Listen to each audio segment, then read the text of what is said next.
Everybody? Okay.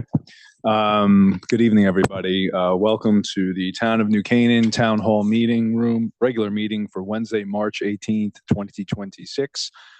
We will start with agenda item number 1, which is the Pledge of Allegiance. And typically we have a Boy Scout or Girl Scout or Cub Scout troop here, but we don't tonight because we had to triple it the other night.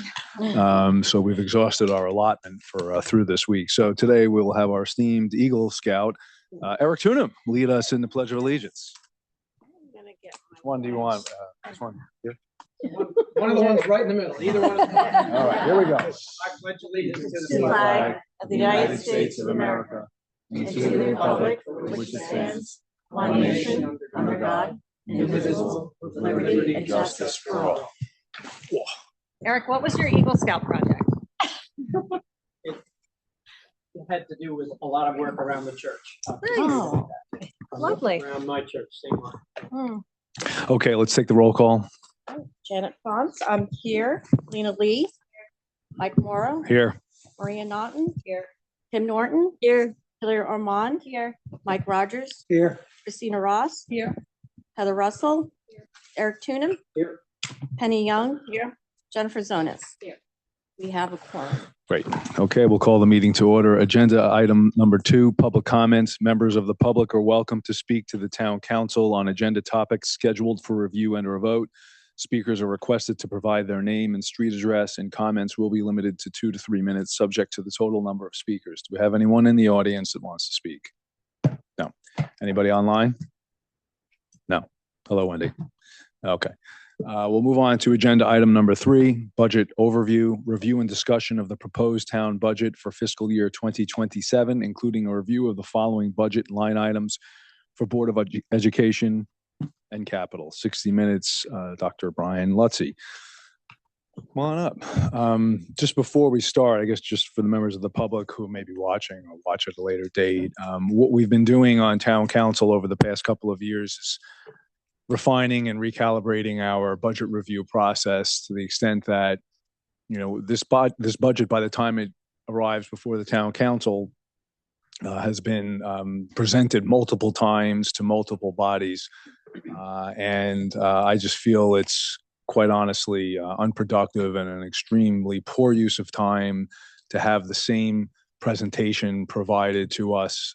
So I've instructed the town council from the very beginning of the budget process to get educated, get involved, watch every presentation, every one of them multiple times. So when it comes to us, we can have an extremely efficient discussion and just get right to the meat and potatoes of any questions that we may have. And I'm very, very proud of all of us up here because I know every one of us has done that work. So I really do appreciate it. With that said, I have, chatted with Dr. Lutzy in the past about his presentation to kind of, give us an abridged version. And I've used this term repeatedly that I think it's cruel and unusual to have your entire staff here, like for the 100th time, listening to the same thing. So I do try to keep it moving and move it along.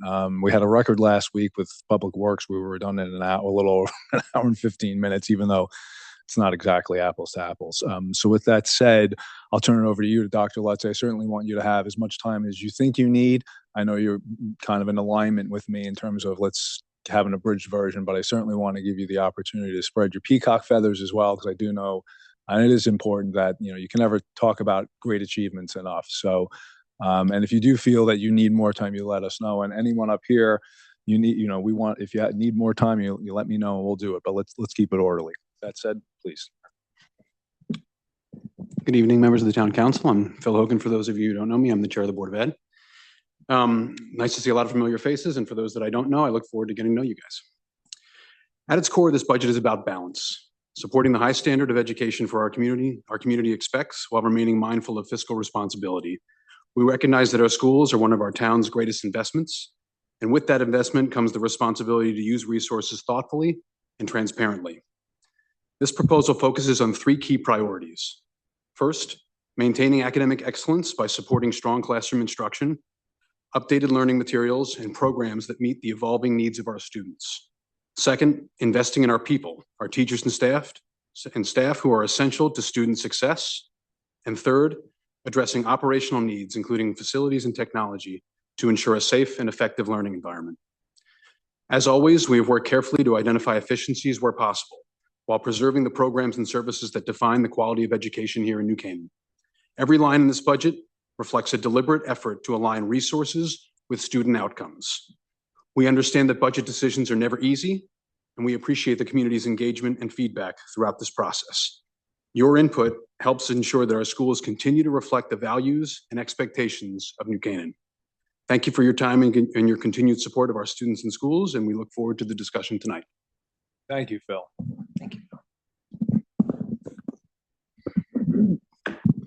Thank you, Phil, and thank you, Mike, for the introduction and the invitation to speak with the town council this evening. I'm Dr. Brian Letzi. I'm the proud superintendent of the New Canaan Public Schools. For those I haven't had the pleasure of meeting directly yet. Been doing this work now here in New Canaan as superintendent for 12 years. Prior to that, for 3 years, I was the principal of the high school. So 15 years I've been here in New Canaan, and every year I'm more proud of the work that we do. As you know, we believe, and I believe the work in our schools is the most important work on the planet. And tonight we're going to show you some of the reasons why. I'm going to talk about that a little bit. To your point, Mike, I was an English teacher prior to becoming principal, superintendent, etc. And one of the things I used to teach my students was to know your audience. You had to find your voice and use the appropriate voice for the audience. So while I would love to go through my presentation again, I'm not going to do that to you because this night is for you. We're here in order to answer your questions and to help to further the dialogue that we're now beginning about the Board of Education's budget and the investment that we're asking the New Canaan taxpayers in town to make in those public schools. I do also, Mike, want to share that I've spoken with our administrators behind me, and I said that if the hour gets late, and by that, they're teachers, we mean 9 p.m. or so, they're welcome to leave. And I don't think it will, because I think we have some answers to the questions that you've asked, and we'll work our way through. We also have other sessions ahead. Right. So I don't feel a need to sort of plow through everything all at once. We have plenty of opportunities to continue the discussion. So, well, I say that because if there are follow-up questions and other conversations we want to have about some of the questions and answers that are here, that's what we're here for. Right. And so I very much look forward to the collaborative dialogue together and continue to be confident that it will result in appropriately funding our schools and the programs and the work that we do, because we believe we dedicate our lives to the work with kids in schools and making sure that every child in every seat in every one of our schools receives a world-class education. So with that being said, again, instead of working my way through different slides, what I'd like to do is just, if you have your budget binder, great. I'm going to just walk you very briefly through a couple of pages in the binder because I think it's helpful. Again, I was an English teacher. When we receive a large book, it's important to just sort of break it down a little bit into manageable pieces. And there is a very purposeful structure to the budget binder that we've used for years and years. And as you're pulling that out, I just do want to say thank you to our Board of Education members that are here with us tonight. And again, say thank you to all of our principals, administrators, and of course, the cabinet members. The budget, as we put this together, we talk about it so often, it's easy to forget. We start back in October, November. We meet with our faculty and staff. It's really a top-down, bottom-up budget. By that, I mean our administrators and leaders meet with the folks doing the work. They find out what are their needs, what's working, what's not, and make very strategic decisions about where the resources need to flow. Essentially, in this role, we are making sure that the voices of the folks doing the work are heard, acknowledged, heard, and very important in our making and where we need to place and focus our resources. The teachers, the staff that are doing the work, they know the most about the work. So we always make sure we open that dialogue in October, November, December. We have a budget workshop with our Board of Education that lasts 4 or 5 hours. You wouldn't like it if you had a time limit on your meeting. And then we go into the holiday break and come back in January with the superintendent's proposed budget. Then we work on that multiple times again, and we are meeting and talking, discussing, and then it becomes the Board of Education's budget after careful contemplation. Then it goes right to the Board of Selectmen, and the Board of Selectmen have a look at it. And when I'm using the term budget, I'm really talking about the combination of our operating and capital budgets, but there really are those two are distinct in the decision making. The capital budget is the one budget that we have that the Board of Selectmen has the purview to make adjustments to. And we'll talk about that in a little bit. The operating and capital then goes to the Board of Finance, and we deliberated through February. And I know many of you were at some of those meetings or watching online, and I am grateful for that. And we also had an education committee meeting, as you know, a few weeks ago, where Joe Spurgeon, our insurance consultant, came and answered questions and spent an hour sort of going through the build and how we get to our projections, et cetera. But now that the Board of Finance has the ability to add or subtract from the Board of Education's proposed budget. As you know, they reduced our budget overall by $1.6 million. That's a combination of factors and decisions that we've made. In some ways, there's a couple of positive stories there. One, some of the reduction comes from the positive experience we've been having with our insurance plan. So we really are we're in a very solid position now as we continue to go forward. Our plan runs September 1 to August 30th. So we don't have all that many months under our belts yet, but as we continue to go and as the process, notice this year goes to mid-April, we'll have some time to take a look at that. And if we continue to have positive experience, we may be able to make some more adjustment there. We also, it's been a goal of the Board of Ed for years to have the food service account fully funded, the employees and the work there fully funded by that account. So essentially it not being supported at all from our budget. We've had the salaries of the folks working in our food service, 31 or so FTE.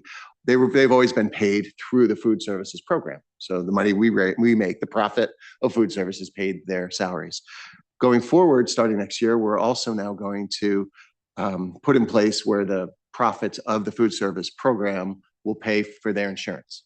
So the food services will run entirely separate from the budget, and we'll monitor this year to year. It means we've got to make sure our profits are enough to continually reinvest in the program and support the insurance costs for the employees. But at this point, we've looked back, we're looking forward, it looks like we're in a strong position to give this a try.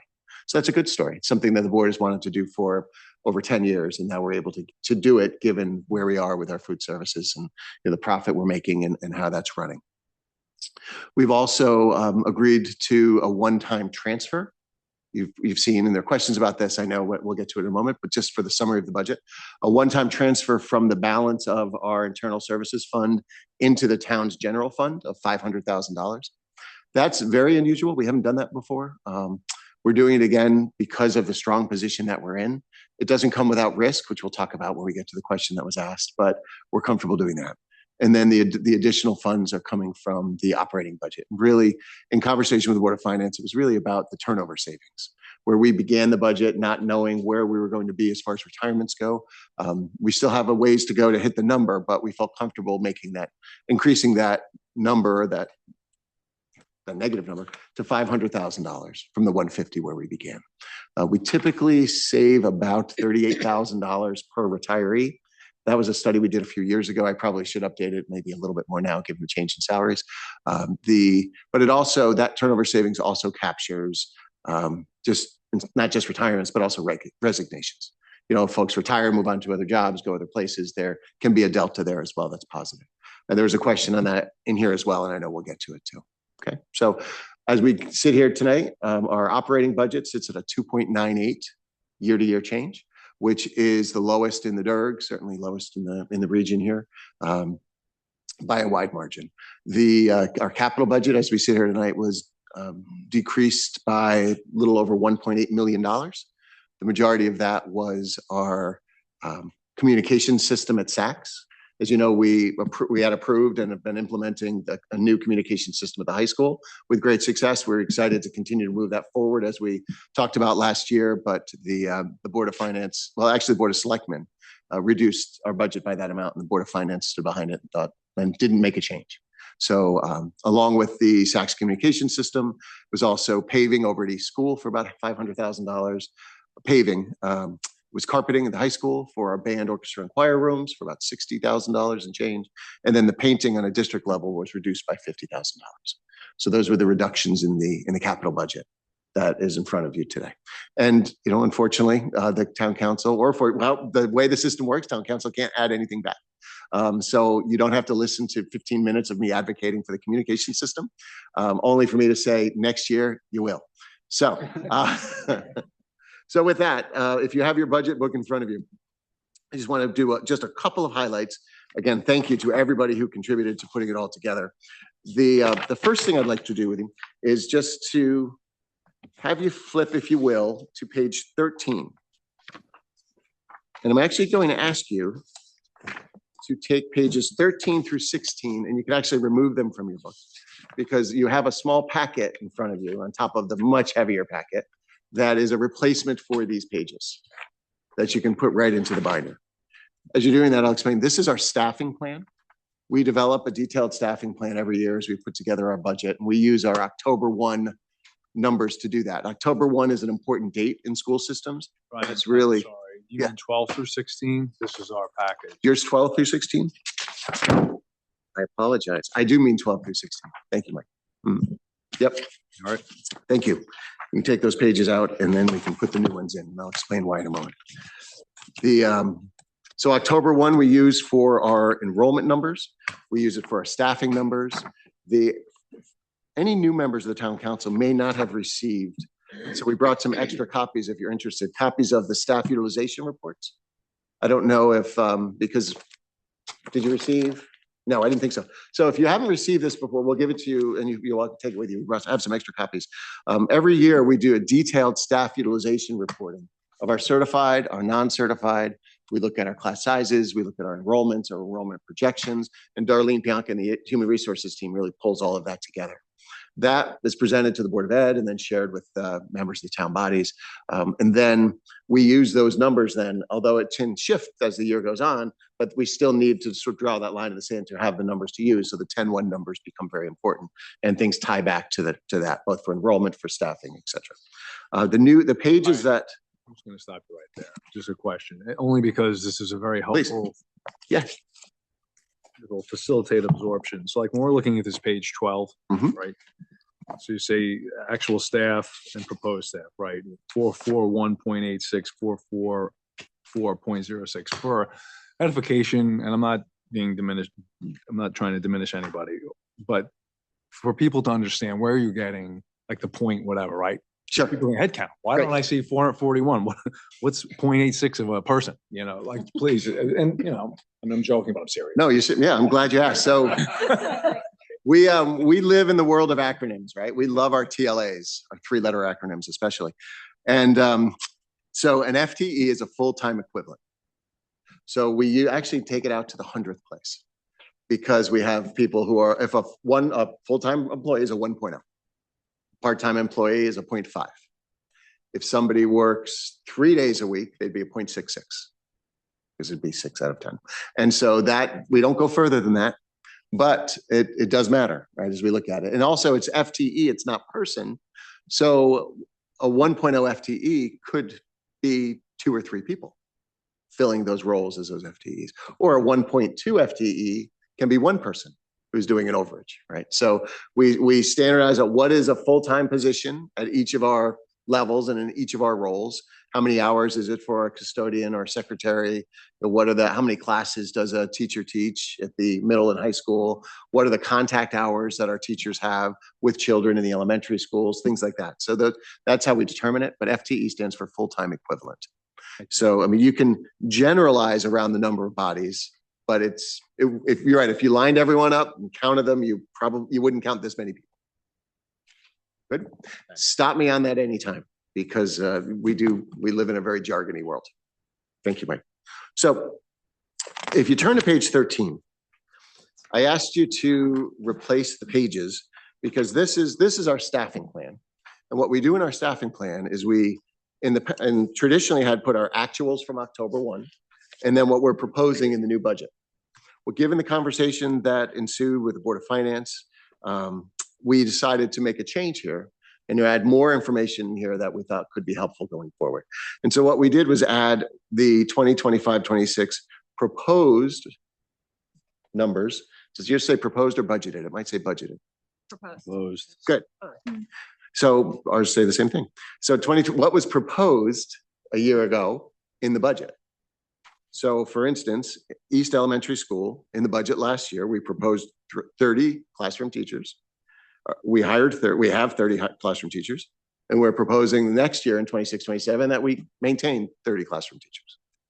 So that proposed column is new because of the questions that were coming from the Board of Finance about what's the difference between what we approved in the budget and what you have today. And we wanted to be very upfront with that. And so this is what we'll do going forward in order to facilitate that conversation and understanding. So as you go through, you can see, for instance, as it sums up, the total number of classroom teachers in the budget last year was 251.76 across all of our schools. We actually employed 250.76. So we're one below what we had requested in the budget. And next year we're requesting 251.96. And the difference there is that enrollment volatility adjustment. And that is, we've talked about this in the past, that's an FTE that we're not ready to designate into a specific location yet. But we have, as we look at how enrollment is breaking in grades 1 through 4, we have, our experience tells us that at least one of those classrooms one of those grades in one of the schools is going to go over the guidelines and we're going to need to add a section. Okay. So we put it in there as a variable enrollment variability adjustment. If we don't need it, we don't hire it, but it gives us that flexibility. And I said 1 through 4 because we'll talk about K a little bit later. Okay. Just continuing down, you can see again Brian, hold on one second. Sorry, Great. I'm losing my voice, so sorry about that. You That's probably okay with that. I'm glad I'm not the cause. So this is an October 1 actual, right? And we're in March. Have any staff, because what's happened in the past, the actual to the next budget changed. Have there been any changes since October to now? Well, if there are, so we would be proposing it if it was going to continue next year, right? So you would see an increase then from the actual to the proposed if it was going to continue. But I think in the Forward. past, they've been hired throughout. They are. This would be the year, like, we don't approve this till April. Mhm. And there was that variance. I'm just wondering, have there been any needs that caused you to hire another FTE at this point since October 1st? That's not in next year's budget, in the current 25, 26. So you would see that in the delta between what we proposed in the budget and what the actuals were on October 1st, and then what the proposed are for next Oh, year, okay, right? So you would see so it. there may You're have- essentially okay. getting a 2-year look here. Okay, So you'd see that by variation across those lines. So if it wasn't proposed, but then it's in the actual, or if it was proposed, it wasn't in the actual, but then comes back into the budget, you can draw inferences based upon how those numbers are trending across those 3 columns. Okay. Again, just for clarity's sake, and I won't do this for everyone, I assure you, but if we go into special subject classroom teachers, again, to the sum column, we had 95 positions in the budget. We actually have 92.4 currently, and that next year's budget supports 92.4. Right, so you see the budget versus actual. So then you'll see on page 14 that building substitutes is highlighted. And I know you've been watching the meetings and listening, so I'm happy to go into any detail you like, but I don't want to be repetitive. I want to be tight on time where possible. Thanks. The building subs, if we're controlling these out of the numbers, right? It's been a consistent investment that we've made since we were using COVID era money to do this. We actually started this during COVID. And then in conversation with Board of Education, we've decided and through the years that the value that they add is well worth the investment. And so we've continued with the program since 2020. But because of the accounting on our end, it was in and out and missing if you look back.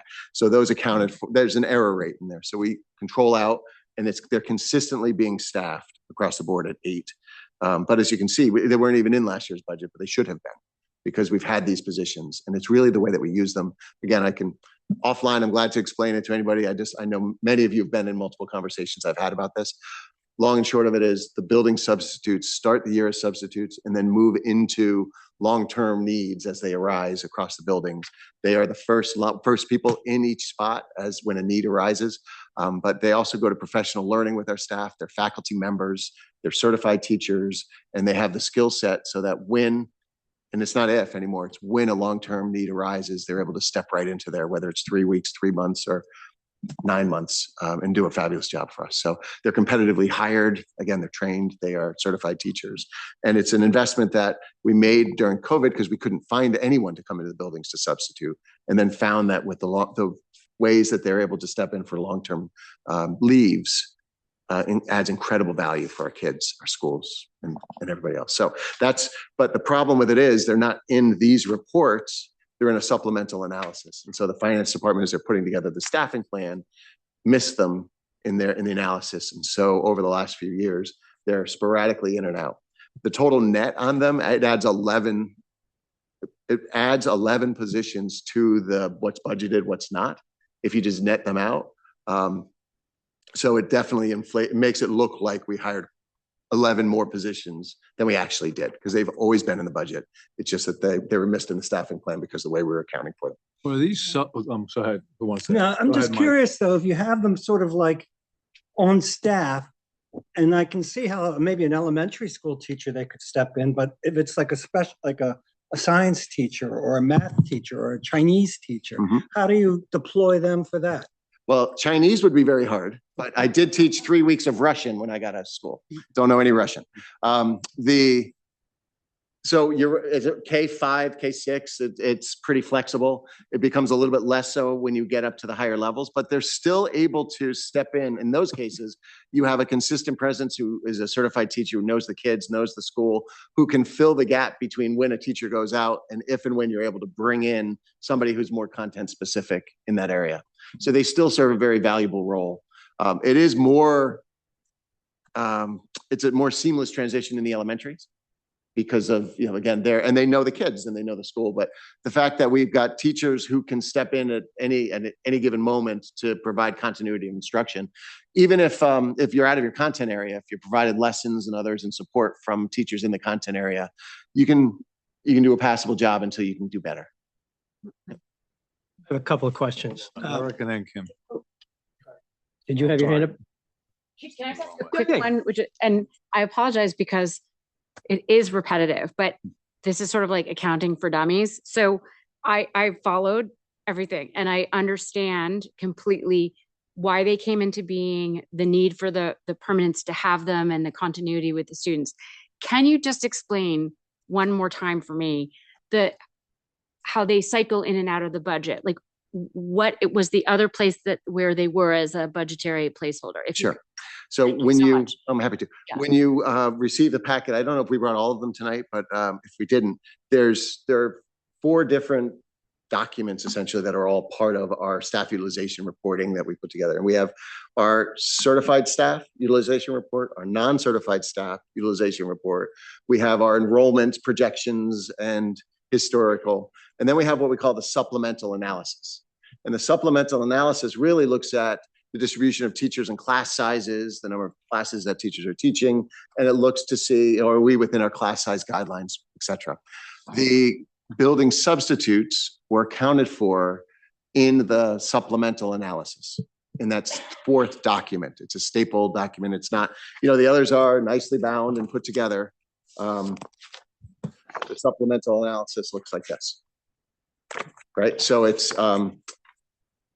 and it does, again, it has lots of really great information. So right? it's always But this there. document is separate than the other 2.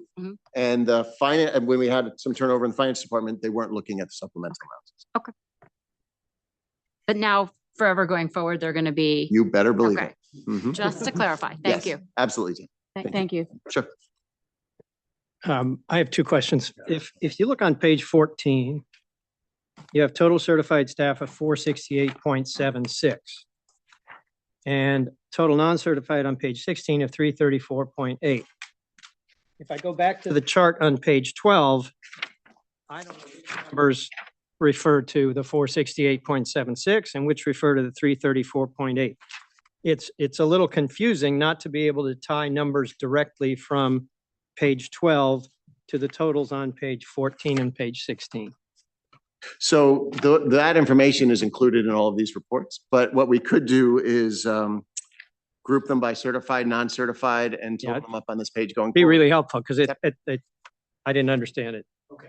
Yep. And, right, those numbers may not be, let's see.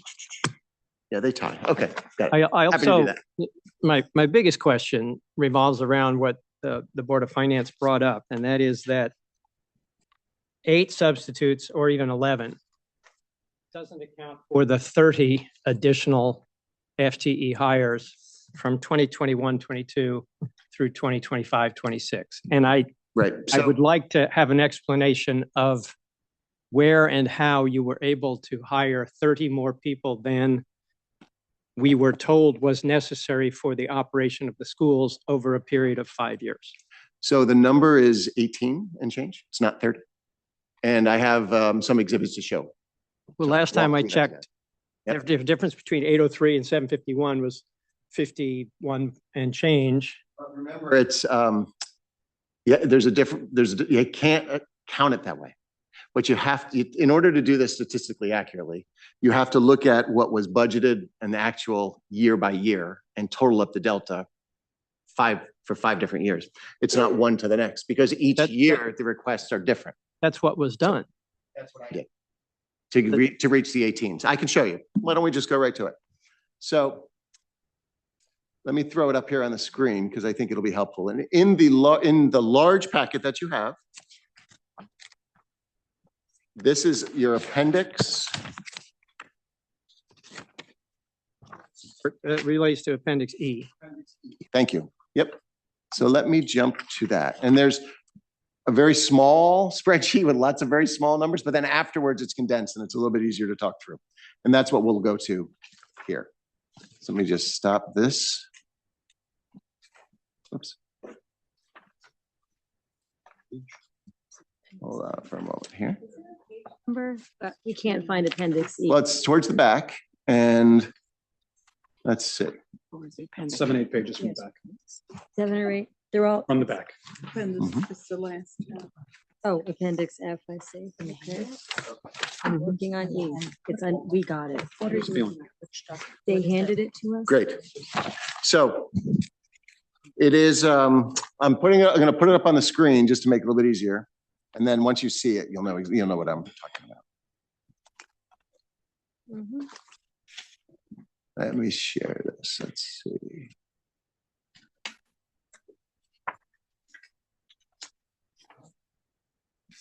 Right, and I will do this as well. It's a little tricky to be sharing with multiple documents. All right. So in this appendix, the first 2 pages, as I know, the numbers are way too small and et cetera, but I just wanted to show the detail that we go through. And I think that then what I did simply for our conversation is to hide all the middle columns and just start with the 21 budget and then go up to this current year's budget, right? The 26 budget. So FY21, FY26. So it's actually a 6-year running total. So if we use that and look at it, what this does is look at the difference in each year and then sum up the difference across the column. So I guess I do have to go to the other one very quickly, just very quickly illustrate what I mean by that. All right, now I have to go to this window. Full chart. Okay, good.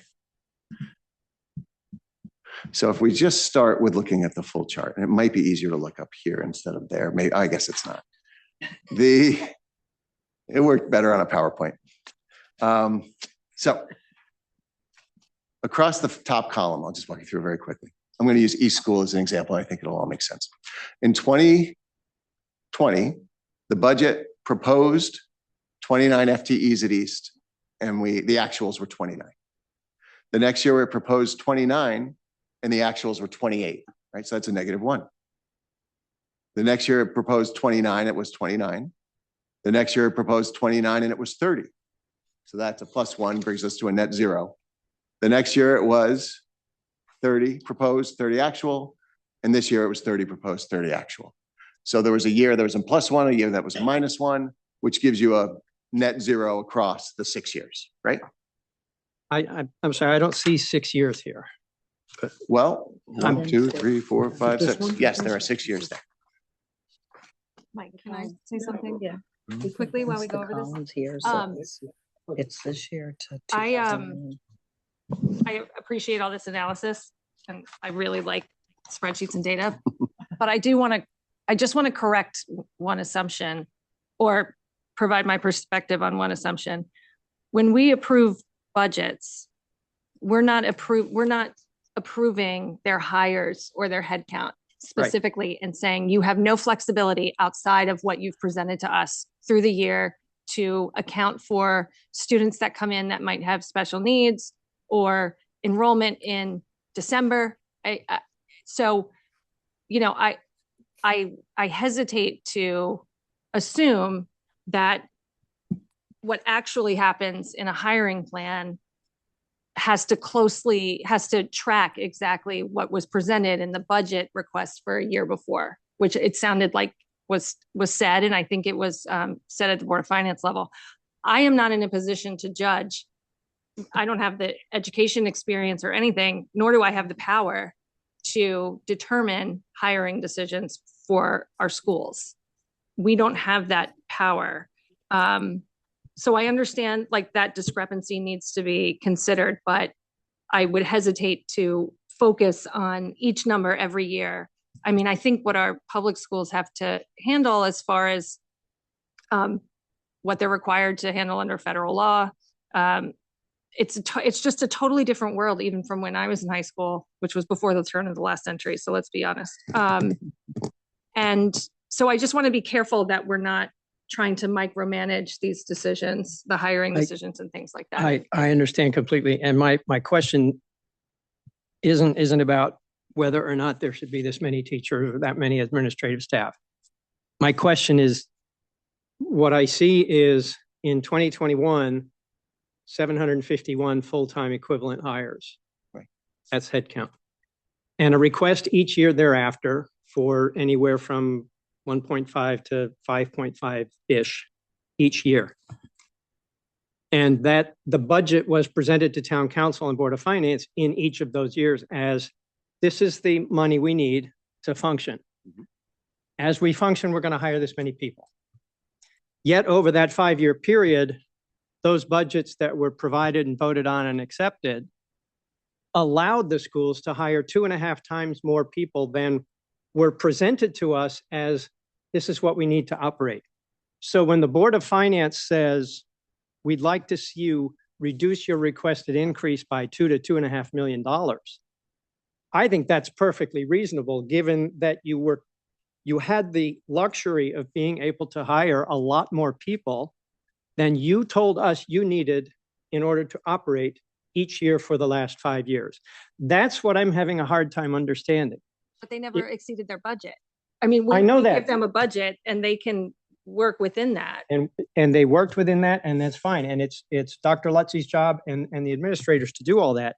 What I'm saying is that when people on Town Council or Board of Finance point out that the budgets we have approved have afforded you the luxury of hiring many more people than you said you needed in order to operate and get us to the #1 school system in the state, which I applaud and think is wonderful. But when we question that and ask you to reduce the requested increase because clearly you've had plenty of money to hire as many people as you have wanted to, when we question that, some in town think I want to fire teachers or I don't like kids. Nothing can be further from the truth. My kids went to New Canaan schools. I went through New Canaan schools. It's a fabulous school system. And you've done an absolutely marvelous job of building it. I just don't understand how those budgets we've approved for the last 5 years have been able to afford you the ability to hire 2.5 times more the FTEs than you said you needed in order to function. Clearly, there's some wiggle room in those budgets that's enabled you to do that. I just want to have that explained. Just 1 second. I just want to, this is probably, at least I know some people's most important question to get out here. And we have you here to address it and provide all the relevant information you think is necessary to clear the air. And we, as a body, can have that discussion amongst our august selves, and we will. But really, I want to hear from Dr. Lutzy. So with that said, Janet, please go ahead. But I'd like, and everything you've said is, I get, Hillary, 100%, and we're going to have that discussion. But we've got the main event here. So go ahead, Janet. No, and then Eric, let's I move on. understand what you're saying. I just, as Hillary said, I don't know if it's our job to question the appropriateness of the number of hires. But I understand it looks like 7 were hired for special education, which reflects some of the changing needs over that time period. So I think we need to look at specifically what were the needs and how they were fulfilled, rather than just obsessing about the numbers. So if Right. you could explain specifically Well- where those numbers come from. The extra 20 overall, was it 30. 30? Okay. It's important that we use Okay, the so actual numbers. We know the 7 out of the 18 Is it was quick? 'Cause special I'd like him to education. answer, and you'll have every Okay. opportunity. Okay, Right, fine. So I mean, my understanding is you were just about to explain the discrepancy between 30 and what you see as 18. Correct. So I would really like to hear that because it is a big delta. So, you know, I understand what everyone's saying, but I'd like to get into the details and try to, so that we all start with the basic assumptions that are correct and that we're in alignment over what the assumption is. Great. Thank Okay, you. thank you. Perfect. So the question, just to make sure we're all discussing the same question, right? The question is, if you annually asked for a staffing number of X, and annually that there was a variable from that number that you asked for, what's that variable over time, and how was it funded? Right? Like, we can call it a total, it was a delta, whatever it is. But so it is not a simply looking back 5 years at a number, looking today at a number and saying there's a 51 change. That's not the question that's being asked, I think, and discussed. The question is, what did we ask for in each year? What did we hire in that year? And what's the difference? Because the next year, we're going to have a staffing plan, again, that reflects the 10-1 as we go forward, and then what our itemized estimate is. And remember always, of course, a budget is an itemized estimate of anticipated expenditures. And also, please remember that Connecticut general statutes very explicitly say the sole authorization to determine the expenditures of a Board of Education's appropriation is a Board of Education, right? The Board of Education has the sole authority to determine the expense, how to expend its appropriation. So the Board of Ed does have the authority to make these decisions along the way and to do this work. With that understanding, okay, that it's not a number and what's the difference, right? This is looking each year, what did we request? What were the actuals and what did we request? And then what were the actuals that year, that next year? That's where the number is, I think, accurately, the 18 and change. Now, over that time period, we've added over 23 FTEs in special education. So if we agree to the methodology, which is, I think, is really important here, then we can go to the other sheet where it's just the 2 columns. It's an awful lot easier to look at. And it just hides the middle numbers here. Okay. I do, though, while I have this, just to point out a couple of things. We are going back to the era of the pandemic. And that is challenging. And I understand that. And I almost was tempted to try to shift to just a 3-year conversation, because coming in and out of the pandemic, a good, for instance, here is over at Sachs Middle School, we had budgeted 60.2 FTEs for the 2021 school year, because we built that budget in 2019, right, before the pandemic started.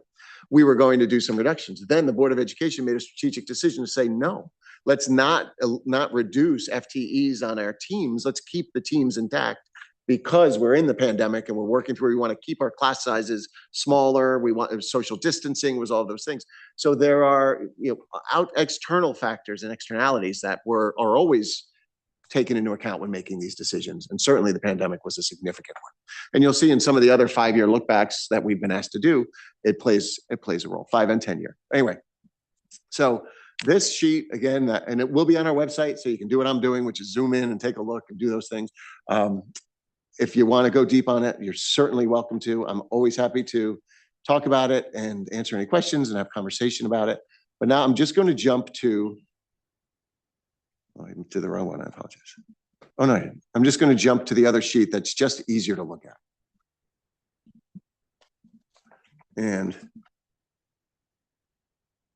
pull that up and across. So if you will do the same on your sheet, you'll see, and now Janet, to your point, et cetera, over these 6 years, and you only have 2 years here, again, the middle years are hidden, but the data's there. The majority of the additional staff was 7.2 FTEs was in special education for certified staff. If you go down to the special subject classroom teachers, you see we actually over that same period of time reduced 5.7 positions. And again, that's not a reduction of positions, that's positions that were in the budget that we didn't hire, right? Or the 7.76 are positions that were not in the budget that we did hire. And that's what this data is capturing. It's not total number of staff, which is why I know it's a more confusing conversation. And it's not anything we've ever been asked to do because every year we give the actual staff in the 10-1. So it's the first time that the prior year's budget in that conversation became part of that conversation. And to the point of we've always managed well within the appropriation. We just had never done this analysis before. Do you have people leave and do you always replace them one for one? No. Or is there some, okay. Right, that's part of it, right? So through attrition, often, if somebody's retiring at the end of the year, so they may be in the budget and then they're announcing retirement later on, we look at our staff and we look at our enrollment. If there's an opportunity to shift and do some other things, we do. As a matter of fact, just this year, we are below our FTEs that are in the budget, right? So like in a business, I understand you fight really hard for your staff and you're always going to hire to your staff because you fight very hard for it. I get it. Schools, we're managing 800 plus or minus people, and we're managing the needs of 4,000 children. So we've got to be more flexible around that. And so if somebody's retiring or if somebody leaves mid-year, great, for instance, is behind us. One of our administrators left in October for another role in Greenwich. We looked at the roles, we looked at the work and said, you know what, let's look at our director of innovation and combine those positions into a director of innovation and technology, elevate it, and now we're down an FTE in that position but that's the flexibility that we bring to the work. That's the strategy and the thinking that we bring to the work. And that's what the community needs us to do. If we don't, there's another piece to it, and I don't want to go too far down this rabbit hole, but the special education is part. So special education, not only when needs emerge for children, whether it's a new need that they didn't have, or somebody moves into town, or something happens. We go through the process, we evaluate, we have a PPT, a planning and placement team meeting with parents, staff, others to develop a plan for that child. Now, we would never say, great plan, we'll put it in place next year when we have the budget for it. We've got to do that immediately. And not only would it be unethical, it's illegal. We're legally bound to meet the needs of the children that we serve.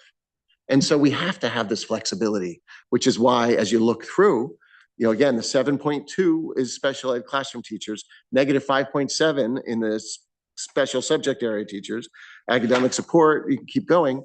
You look down over that period of time, right? So these 6 years, we are 5.61 FTEs that were not requested in the budget were hired of certified staff.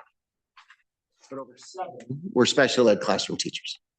Right. So we've reduced in other areas in order to help to make that work. So if I look at the aggregate number on the last page of this exhibit, it says 23.04 in green special ed teachers.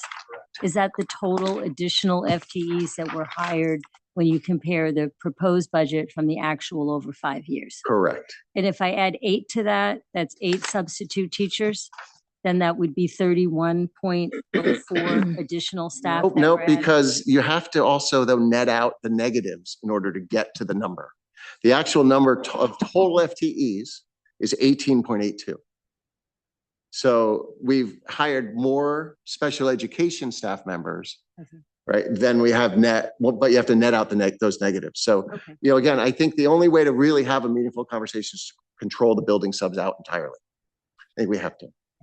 Because 8 to the 18.82, then we get 26.82 in terms of additional FTEs, 2 separate buckets.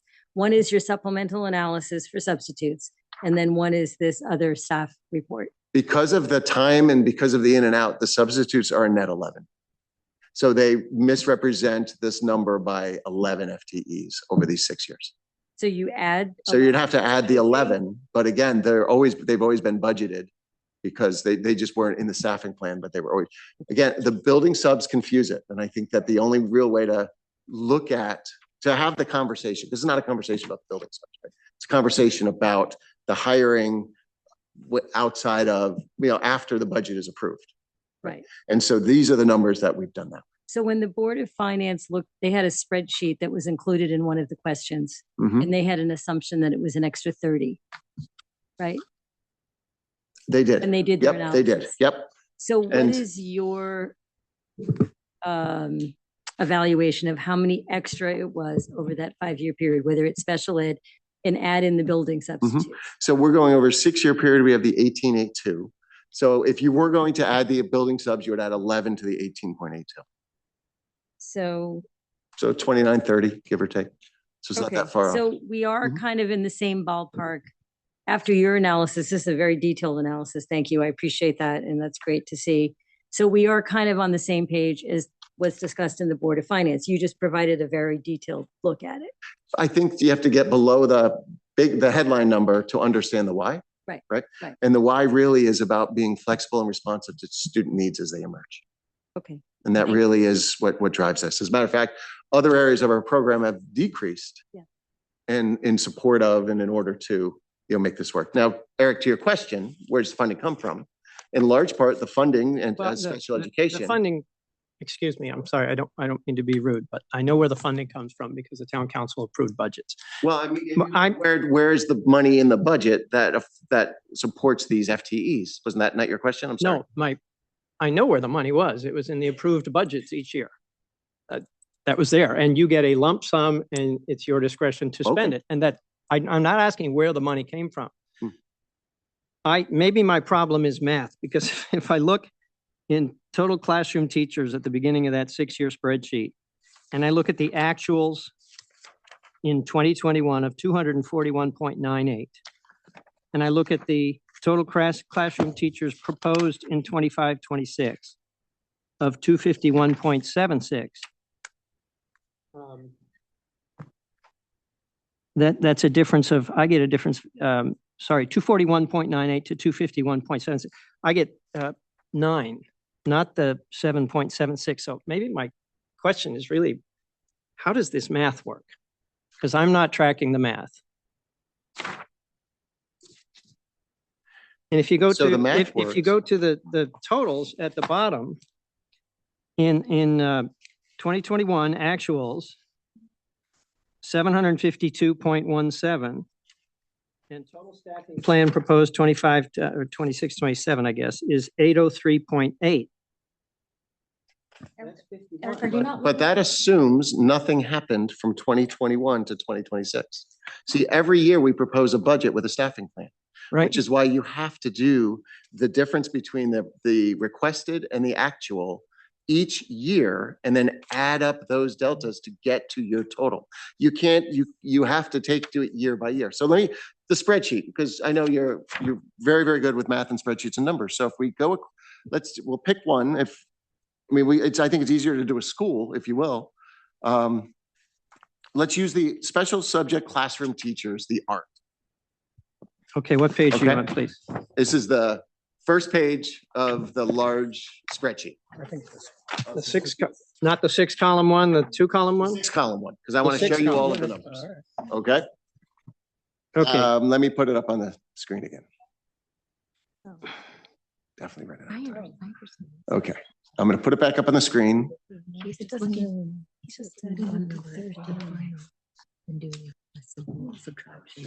For our folks. Yeah. I'm going to walk through it because this is a very important point.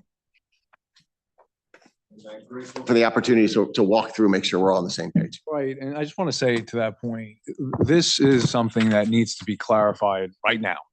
Okay, and that's what I want. I want the back and forth exchange between Dr. Lutzy and our members so he can explain exactly where all of this comes from. So the public understands clearly and we understand clearly. So go ahead. Here's how we got to our numbers. Thank you, Mike. I'm going to use East School again. Okay, right across the top. In 2021, our budget requested 29 FTEs of East classrooms teachers. And we hired 29. So that's a zero. It's flat. In budget 22, we requested 29, but only hired 28. So that is actually -1. 2-year analysis of these 2 years, we would be down 1, -1. And that means below what the budget requested. Doesn't mean total staffing. That's the key here. I think that's part of what's confusing. In 22, 23, we requested 29 and hired 20. Right? Now, we had 28 the year before, but we requested 29 and hired 29. So that's a zero. It's not a +1, it's a zero. Because it's what the budget requested and then what the actual was in that next year. So you haven't added to the head count. We haven't added above the staffing plan, right? So we're still at a -1, right? Now in 23, 24, we requested 29, but there was a bump in enrollment. We went up to 30. So that's a +1. So now the -1 and the +1 offset and we're at 0. And then 30, 30, 30, 30. So over these 6 budget cycles, budgeted to actual year by year is 0. You cannot look at the 29 and then go to 30 in 26 and say you're +1. So the math is like interval math. You're looking at intervals. Here, Either year is an interval and then you have to add or subtract with negative numbers. So that's the Correct. math. I get that. right. See, right. So it's the formula in Excel is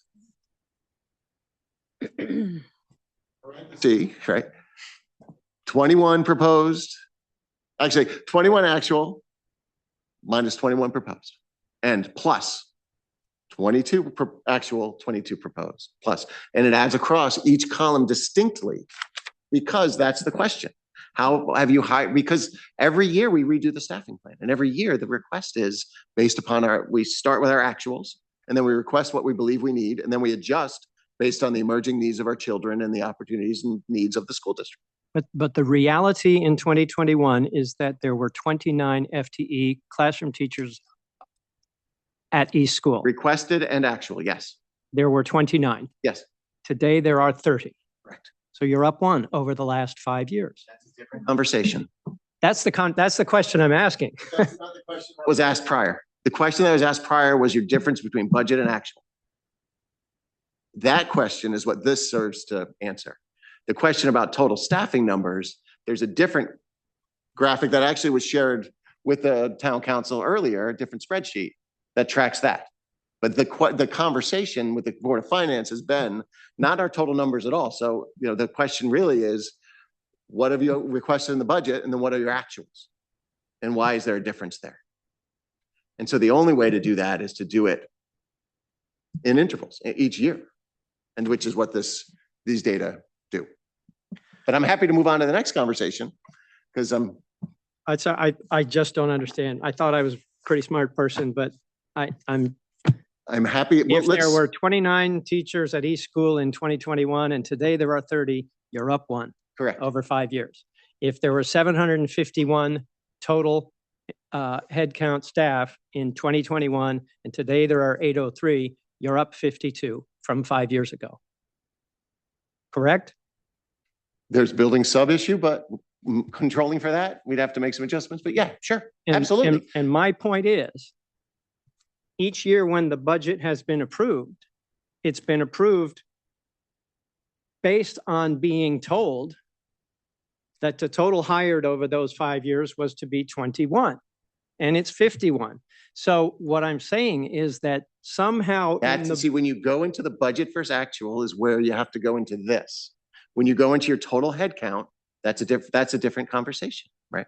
But again, you can't get to the same requested number in the aggregate as you do with the aggregate staffing number. You have to break it down more precisely because every year the staffing plan changes and adjusts. So you can't just start in 21 and go to 26 and say, well, in 21, this was your staffing plan and what you budgeted. Now you have this many staff, therefore you didn't budget for those, right? You can't do that. What you have to do, if you want it to be a budget versus actual discussion, this is the way to get to use the appropriate data. If you want to have an overall staffing discussion, I'm very happy to have that discussion as well. And I think it's a fine discussion to have with a caveat as well. Again, because there are lots of rabbit holes here that we can continue to go down. And where I don't want to miss the forest for the trees and mix my metaphors here, sorry. But, I want to be careful because this is a big part of what we do. Each decision that we make is very carefully considered, very strategic. And I guess the big takeaway from this, if we want to make a pivot, the big takeaway from this, from our perspective, is the Connecticut understand in the statutes and the way that they authorize the Board of Education as the sole agency to manage the appropriation. It's done with a recognition that the needs of a school district change regularly throughout the course of the year. And to be locked into a budget line by line, FTE by FTE, would create the conditions where we couldn't meet our legal mandates. We literally could not meet them. Because when needs emerge for children, we have to meet those needs in real time. We can never say to a child, here's what you need. We'll pick it up next year if the budget gets approved. This is our job. We can't do that, right? So when you look at the staffing, what you'll see are increases in our special education teachers. You'll see a 2.0 FTE, for instance, in social workers. That's the movement of the kids and crisis counselors from the agency into the school system. You'll see additional van drivers, 6 additional van drivers in the last couple of years. Why is that? Because of the increased needs of our special education folks. You'll see an increase of 7 FTEs in paraprofessionals. Again, why? Because of those increasing needs. And, we can go into some of the questions here too. And if we want to go into special ed, I'm happy to, because what we'll see is our prevalence rate has been pretty consistent for a while. And our number of kids in special education has been pretty consistent over time. But what we've also seen is a significant increase in the number of children that we call complex learners. And the complex learners are children who they're in our pre-K generally. If they're living in New Canaan, they'd start with us when they're 3 years old. They'd be in 80% of the time in special education classrooms. They would go right into our launch program and be with us through 22 years old. They're kids who have multiple needs in a variety of ways. They need BCBA support. They need social work support. They need paraprofessionals. I would imagine every one of our 40 some odd complex learners has a one-to-one TA. They also have, they're in specialized programs. We've gone from mid-20s to low 40s over the last 6 years in the number of children. And we're not unique in that way, right? This is happening regionally. So the needs are truly increasing. And if they're not children that we know of, they're children that move into district. And sometimes there's needs that emerge. Sometimes they're home or they're being schooled elsewhere, living in New Canaan, but maybe at a different school, and then they come back. Right. So that need alone, and again, there's a graph in here that shows it, drives many of these decisions. And again, we have to be flexible and able to shift our resources and meet the needs of the children that are with us as those needs emerge. And we have them. Brian, let me ask you a question because I think it's important for the public to at least understand. So I understand the concept of flexibility and what statutes require. What restriction, if any, would be placed upon a superintendent for hiring as many people as they want, right? Because, I think it's not an unreasonable question to ask, right? No, Is there some type of, it's not like, is it unfettered discretion? Hey, I'm Dr. Lutzy. I say I'm hiring 300 people next year. Literally, I don't know. Can you do that? Maybe you can, maybe you can't. Is there anyone that says you can't do that, Dr. Lutzy? Just important for us to understand exactly, right, the parameters of this authority. Absolutely, Mike. Well, first and foremost, of course, it's the bounds of the appropriation, right? So we are bound by the appropriation. That's where we work our way through the process. Of course, it's never Dr. Lutzy doing it, making the decision, right? The Board of Education is involved. They know what we're doing. They know if we're adding staff, certainly 300, but as we're making these decisions, there are conversations that occur. The staff behind me, right? These are our principals. These are our cabinet members, our director of human resources who's managing this. We create these reports annually and share them as broad. I'll give them to anyone who wants one, because they're so, I'm proud of them. We've been doing them for a long time too. Well before I was here, probably 20 plus years, we have these staff enrollment reports. They were enrollment utilization reports. So, there are checks and balances on this. There's the whole system that we're part of that again, the appropriation, that is the purview of the town council to ultimately decide, is that first piece. But there are many other layers, including the Board of Education, our policies, which is our 4,000 series of policies that are in place. They govern how we hire people, the process that we follow. Every year, the Board of Education receives a detailed summary of each of the new hires, their background, with their experience. They're invited to participate in our new teacher orientation, et cetera. So there's lots of communication and checks and balances that occurs throughout the year. And no staff member is added into the district without me having a conversation with me. And so part of my responsibility as the CEO of this school district is to be sure that every dollar is spent wisely and well. And that is another piece. As superintendent of schools, the statute recognizes me as the chief executive officer of the New Canaan Public Schools, and I feel proud as I say that. And in that role, it's up to me to manage. I'm accountable and responsible for the management of the organization. So one thing that I think it feels like the FTE number was a surprise to a lot of people, that whatever the delta is between 2001 and 2026, excuse me. Is there a way that that information can be communicated to us and possibly the Board of Finance throughout the year at certain intervals of like, here's where we are with staffing. This is where we stand, so that it doesn't feel like it's a surprise, even though we should have kind of, if we were following the budget closely and looking at every school and every discipline, we would have seen these increases or decreases over the years and been able to track it.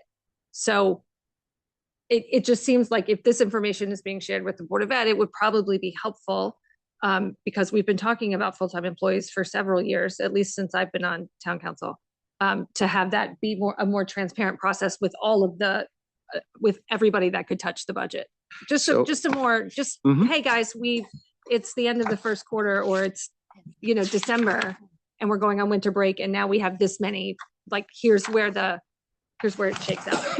And it's just a thought, because I think that's, I don't think anybody thinks anything nefarious is going on or that the need isn't there. I think there's just there seems to be an element of surprise a little bit. Sure. And go ahead, just let me ask, and then you can respond. Is that our job? I mean, seriously, is that not what the administration reports to the Board of Education and are measured that way? I don't think it's our job. I think it's helpful information. And I think then But are we getting into details that really don't necessarily serve us well? I mean, I think this whole conversation is, and everything that's transpired throughout this budget process has shown that it's a question that people are having, and it's a legitimate one. And I'm agnostic about whether, I don't think that's our job to approve hires or to see, but it just would be nice to have that update, just so that we know. So what we are planning to do is, if we look at the adjusted staffing plan, that to add the proposed column in, right, which shows what the budget, what was approved at, and then what the actuals are, right? I think that will go a long way to helping and to doing it in the context of our budget discussions. If we sit here and you look, if the numbers are significantly variable year to year, there's some really good questions that should flow from that, right? But if there are other ways of reporting, we'll give it some thought. But it's also, again, important to maintain that flexibility in real time and not to get into a situation where, there's a delay in processing, et cetera, because we want to inform in order to, like, we've got to be very careful about that because of, I know that. But it's, as part of the budget process, I think it's a very positive addition to the set, and we're very happy to put that in. In real time, it could be, again, if we look down, there's lots of back and forth. There's 0.1 here, there's a 1.0 there might be a 0.05 change sometimes, there's lots. And I guess it's also just important to know, for what it's worth, not every staff member in the staffing plan is paid for out of the budget, right? So we have about 16 positions that are grant funded. Yeah. We have another 31 or so in our food service that's paid through the food services account. So sometimes we'll add FTEs outside of the budget into the staffing plan that the budget doesn't support because it's grant funded, right? And then, but that everybody's in here. Whether it's great, this is every FTE in our district, regardless of funding source. So that's another level of this conversation that we haven't even really ventured into, only trying to keep it as straightforward as I can. But again, during COVID, other times, there is a jump in some of these areas during that era because we had the grant money from ARP ESSER, and we had about $1 million that we could use. So there were some additional, we staffed up. And in some way, and then afterwards we evaluated some of the staff we rolled off, some we kept on, but that was done outside of the budget because it was all grant money, but it's in here because it's a part of the stuff, because they worked for us. So that's just another, see, I don't want to be very careful that we're not using these data for purposes other than they're designed. And in part, the entire conversation about budget or actual has taken us to that place. And I'm trying to sort of do a little course correction and get us back to, we should talk about our staffing. We're very proud of every decision we've made about staffing, how it supports our children, the results that we're getting, the investments we're making. And again, when we look externally, all of the metrics are incredibly positive about our spending. I mean, we are trending below inflation. There are 40 districts in Connecticut that spend more per pupil than we do, and not a single one gets anywhere near the results that we get. So I think there's lots of really good pieces here. So I don't want to use data for purposes one's designed and lose the forest for. Christina, Just- hold on. Can I Eric, just- I got Christina, Okay. and then So, Eric. if I may, I'm trying to think out of the box. Hmm. Since COVID, a lot of things have changed. And the demographics in our town has changed drastically in some school districts versus others. And the needs of some school districts has demanded more attention than others, both in staff, whether they're part-time, full-time. And we're looking at FTs and we're looking at the teachers, the certifications, the drivers. And I think there's a great deal of confusion in terms of how is internalized for each one of us, because we're looking at it differently from different angles, whether it's mathematically or psychologically or totals. But the point is that, and I think that Hillary is correct in that we are given a budget every year and we're looking at it and it basically hits us, but we're not understanding the undercurrent of what got us there. And I think the misunderstanding where all these professional different categories that encompasses the school system are buried into that budget is something that we need to better understand. So for example, let's say we discuss eSchool. What has been the increase of population? What are the needs of that population? How much has it required for you to shift perhaps special needs or accelerated learning or whatever needs that have come up versus other schools, and how you had to compensate because you're still restricted by the region of which the district is supported by. And you may have a smaller class here, but a larger class somewhere else, and you need another teacher. So I think that there has to be a simpler way of looking at the overview of the budget in terms of the school, the district, and the components that make it fluctuate in different ways. I don't know if I'm making it clear. You are, and I'm going to use that as a segue, if you don't mind, because I'm going to use that as a segue into the budget book. And I'm going to take us to East School because you've mentioned East. And I want to show you how we provide that level of detail and beyond, actually, as we Can I just go. stop for a second? Sorry. So I just want us to all be on the same page about what the Board of Finance, the analysis from the Board of Finance and what your analysis has shown. And it sounds like people are still unclear on that.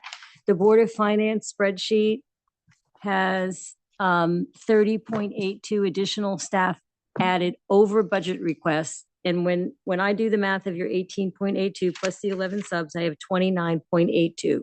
Are we in agreement that 29.82 additional staff were added over a 5-year period that were not proposed in the budget? That's what I just want to clarify before we move on. I think the only way to have an accurate number is to control for the building subs. because they're in and out of the budget. They've always been in the budget. They just haven't been in the staffing. So if you include the 11 FTEs and the erroneous 11 from the building subs, then yes, they're pretty close numbers. And then the 18.82. So I just want to make sure that because some people have said, well, we're not really clear, it's math or of psychological. There is math here. We'd be very happy to sit down with anyone and go through it. Yeah, Thank so you, if we 'cause it round does up, work. there is an additional 30 I can- that were, okay, I just want to make sure we're all on the same page. Continue. Thank you. Okay. Yes, the Board of Finance reached their number without the background on the building subs that we have. So that's how we get to the 30. Perfect. Can I just close? I Eric and then promise. Maria, I do want everyone to take a turn. I want to go back to what I said originally, which is I applaud your efforts. We have an outstanding school system, number one in the state. I'm very proud of that. You should be. All of us should be. That's great. I understand you need flexibility in your budget throughout the year. I don't know how many teachers are needed anywhere. I don't know how many teaching assistants are needed anywhere.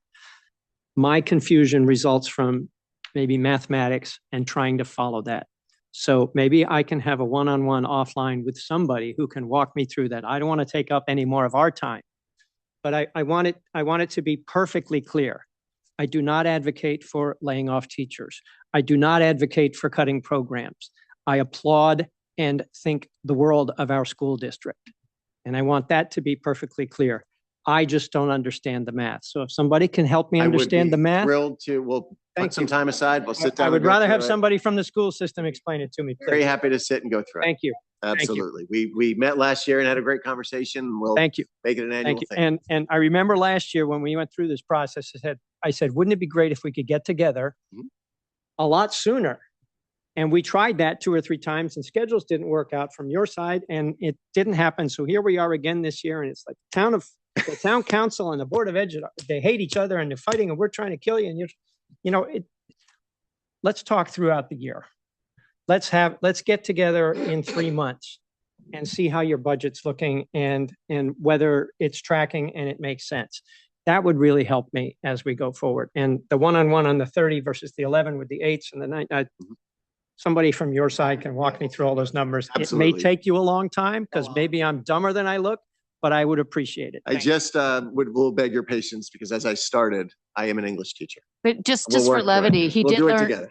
just for levity, he did learn math at New Canaan High School, right? Thanks, Jen. Is his math teacher in the room? No, I'm only kidding. No, all right, time out. All right. So, Straight A's from geometry onward. Algebra 1 threw me for a loop. But anyway. Bye. Ready? Mr. Ricker taught me, so I'll help you out. English major. What are we? It's 29. Yeah.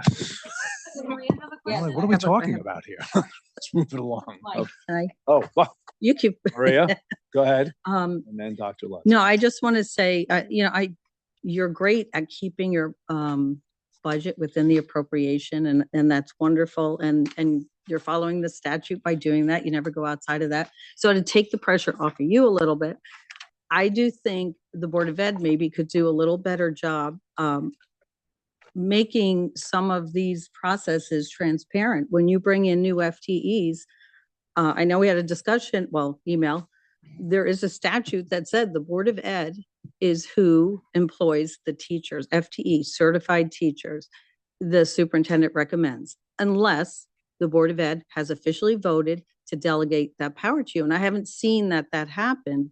So I feel like a lot of this issue this year is about transparency. None of us, no one's unhappy about the service, the education that's happening in the schools. And I'm sure every teacher that came in was needed. So I do think this is a little bit of a process problem. And I think the Board of Ed has to look at that and either make a decision that you're going to track FTEs along the way and make it transparent so we don't have to have this discussion. And I think bringing in FTE, I think that actually don't always agree with state statutes, but I think there's a reason that statute exists. And it's because when you bring in FTEs, you're impacting pension payments and salary. And we know that's the biggest part of the budget. So I think there's a reason that statute is there, that the Board of Ed is the one who employs teachers, unless you've delegated that. So that's just my pitch to the Board of Ed, that I think, help us and the Board of Finance stay informed along the way and take a look at that statute. Thank you. Brian, go ahead. Quick, go. All right, sorry. Someone else. No wait time, go. Okay. I think our principals should go home. The page 29, we'll just take a quick look at East, okay? And just, this is really more layout and the detail as was, and it's helpful, I think, for folks that are coming at it new. If you you see Dr. Zoe Robinson, et cetera, here, but go to page 30. You see the staffing plan at East. You see each of the grades. You see the actual this year on the left, and then on the right, you see the proposed based upon our projections that we receive annually. There is one thing I want to point out that we may or may not have a chance to get to tonight, which is fine, is the kindergarten number of 162. We're not planning on running classes of 27 kindergartners next year at East. This budget supposes it flat funds kindergarten teachers because of the other conversation around the non-lapsing account that we'll have another night. So it flat funds kindergarten, but everything else is here. And because we were not convinced that those numbers were going to actualize, and actually we were right on that. But anyway, so you have the current, you have the projected, you have the number of teachers in each of those grade levels, and your sum number of classroom teachers. So 30 this year, and this budget supports 30 next year, right? With me? Okay. If you go down, we get equally precise in each of our special subject classroom areas. You see 1.1, 1.7, and you get to 8.1 for the total subject classroom teachers. Your academic support is listed. Your school-wide teachers are there. Your principal, your administrators, et cetera, certified staff. The next page takes us into non-certified staff. So, again, the conversations we've been having have been about the district-wide staffing plan. But you're right. What does that mean? How do you make this meaningful and relevant to the conversation of the consideration? This is how we do it when you break it down, because again, it's what we see as the executive summary, but all of this is built below at each of the levels in each of those lines, and then it feeds up into the greater budget, right? So if we continue to go, you see over at East next year, this budget supports 58.4 FTEs out of the 800, give or take, that the entire budget requests. Okay, let's turn the page from there. We're still at East, and now we go into each of the individual line items. So now you see our salaries for those positions across the top, and then you see whether it's interns, outsourced services, repairs, equipment, et cetera. Each of those lines, and there's over 800 lines in a Board of Education budget, but each of these lines are relevant to East School.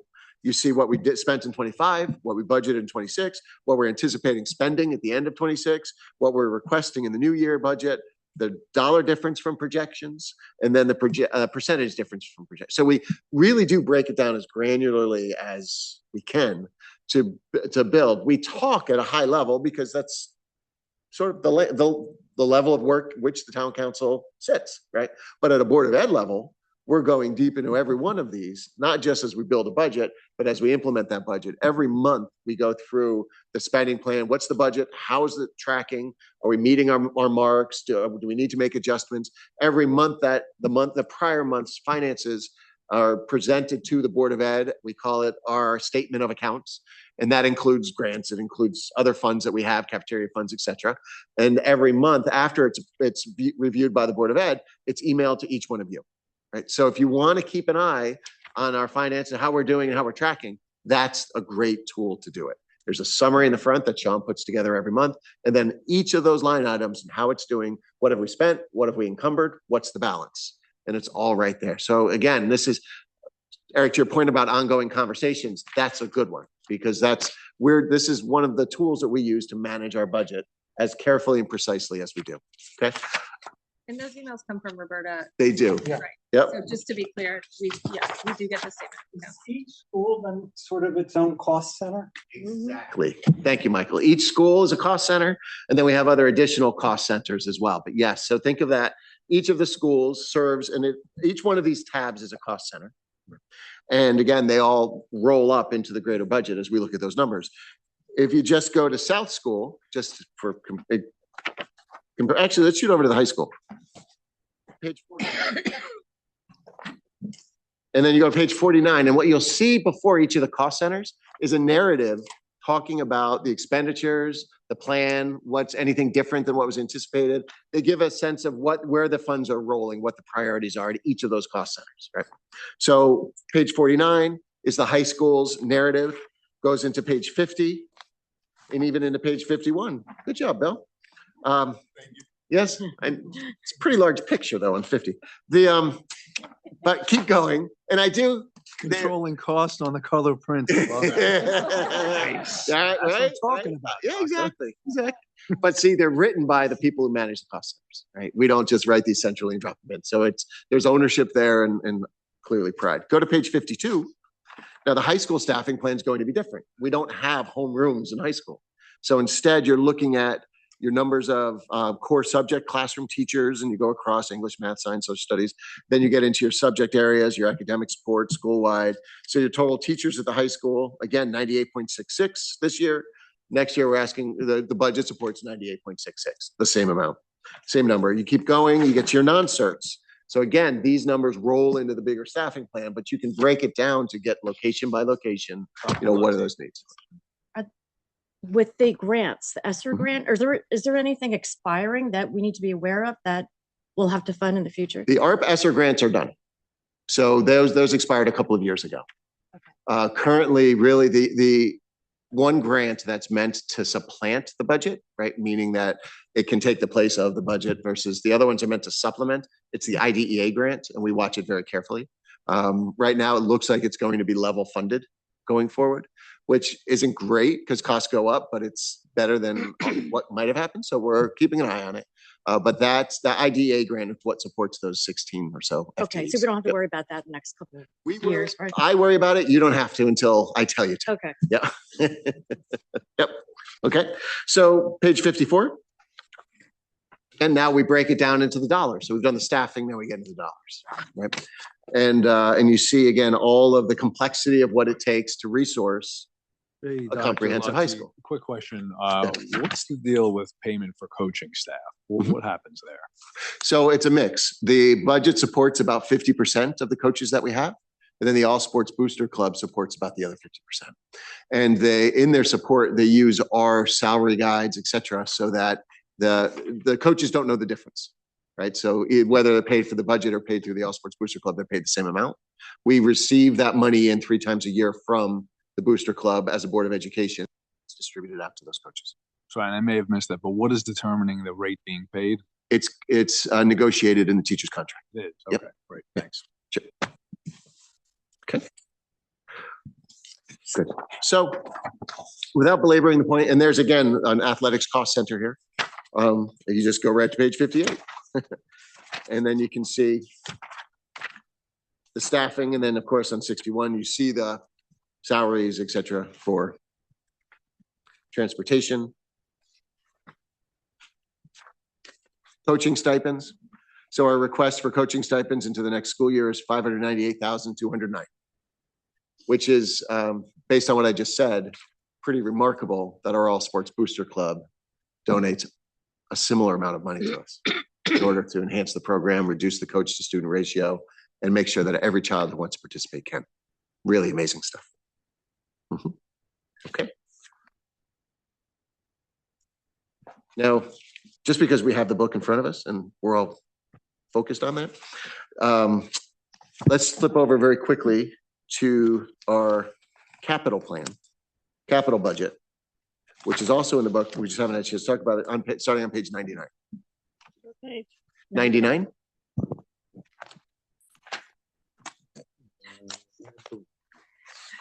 Okay. So I mentioned before, the reductions in the capital plan through the Board of Selectmen that were upheld by the Board of Finance. And you see some of the other, again, capital priorities that we have. It is a total, make sure I have it right.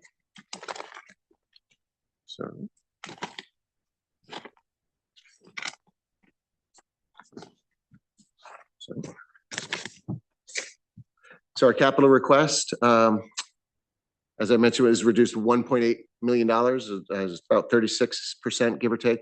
The total right now is $3.1 million, primarily driven by the parking lot over at Saks for $750,000. What we do with paving is we put it in our budget originally. As it moves through the process, if approved, it then moves over to Tiger's budget and Public Works. And then Tiger builds this into his portfolio of paving jobs that he'll do over the summer when he has somebody coming in to do that. So there's a great partnership with us, with Tiger and his departments in town around these things. And so that's how we do that. You'll see in here, there are 3 new special education vehicles. Those are the white Suburbans that we have.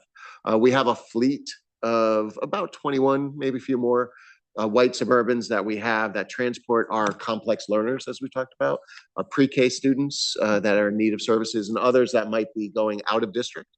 This saves us significant resources because to outsource this is well over $100,000 per child. Right. So these 21 vans, we have a fleet of drivers, some TAs that ride with them, and they will transport our lunch students, our kindergarten, our pre-K kids, others that need it.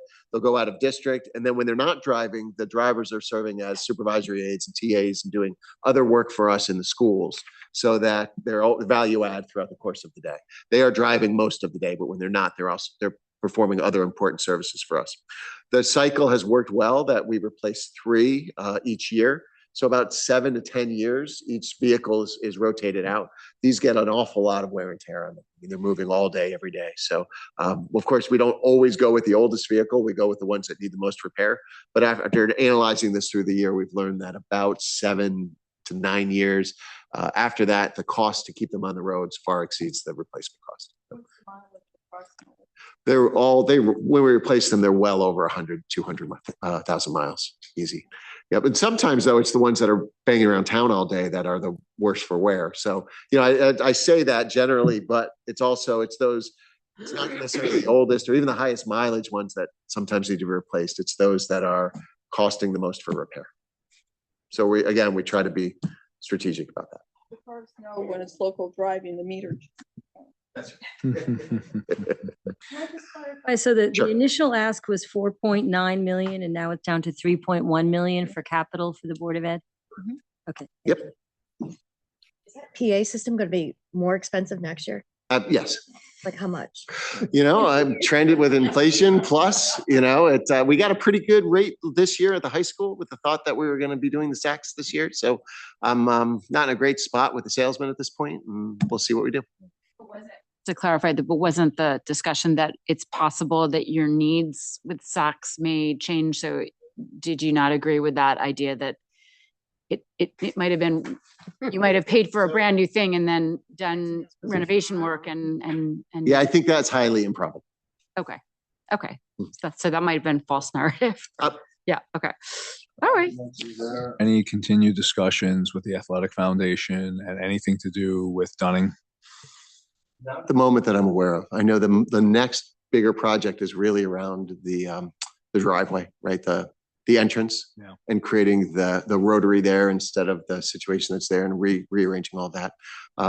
Haven't had a conversation around that and recently to give an update, but I believe that's the next area of focus. But that's not going to be in the Board of Ed budget. No. Well, no, it wouldn't, right? That's Public Works.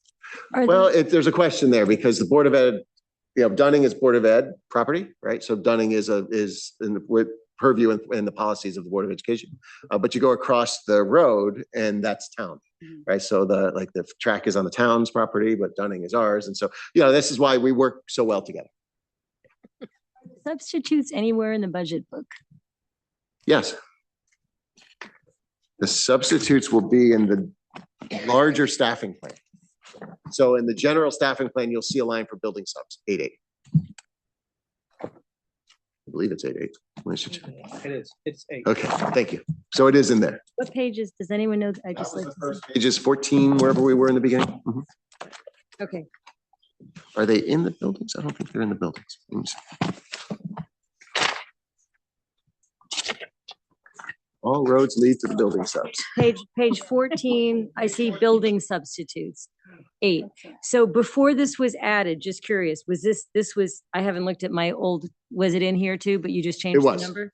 Okay. It was. So for us to be able to track this going forward, it's not by school, it's just It going to will be in the general staffing plan. in the aggregate staffing plan Aggregate and staffing. as part of the executive summary. Okay, thank you. Want to continue with capital? Is there anything left? Not really. I just wanted to point that it's there and that, you know, the couple of changes so that you can put a line through what's not there anymore. Just the last piece is we had tried to use a special ed Suburban as a maintenance vehicle a couple of years ago. Thought we were being smart and efficient to repurpose it, and it just started breaking down all over town. So we do need to purchase a new maintenance vehicle for our team. As you know, we've in-housed our maintenance department. We've got electricians, plumbers, HVAC, carpenter, et cetera, that can do a lot of the work for us that we need. And sometimes it's small scale renovation work in order to take a space and sort of modernize it. Sometimes it's more than that. Often it's the mechanicals in the building for the HVAC, and doing the P&M on a regular basis internally means we don't have to outsource it. Plus, you know, they know if they do something wrong, they're going to have to go fix it anyway. So they do it right the first time. So it's really, that's been a good investment. And that, not to go down the rabbit hole again, but it's one of the reasons why just a flat staffing number isn't necessarily the most important metric when we're looking at Board of Education expenditures. If we're looking at expenditures and we're looking at our NCEP, our net current expenditures per pupil, and we see that number rocketing up and getting much higher than our surrounding towns, whatever, that would be another sign that, hey, maybe we need to do a course correction here. That's not, we're seeing the opposite, right? So sometimes we're bringing in staff that are driving down costs. And I will just briefly say, that is absolutely the case in special education. As we've built internal programs for our children, we now have a complex learner classroom in every one of our schools. We didn't used to have that. We need it now. We have our literacy academy, our alternative school downtown campus, our launch, our other thing. And those programs are helping us to control other costs that would be significantly more. Because again, we believe all children should be educated in the New Canaan Public Schools if possible. And so we've been building programs that are bringing kids back. And then the Q&A here, you'll see in some of those questions and the answers give some of those data that I think will be helpful and informative, and just shed a little bit of that light on the staffing question. Okay.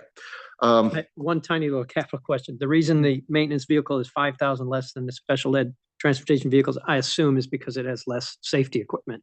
Yeah, they don't get a Suburban. Yeah,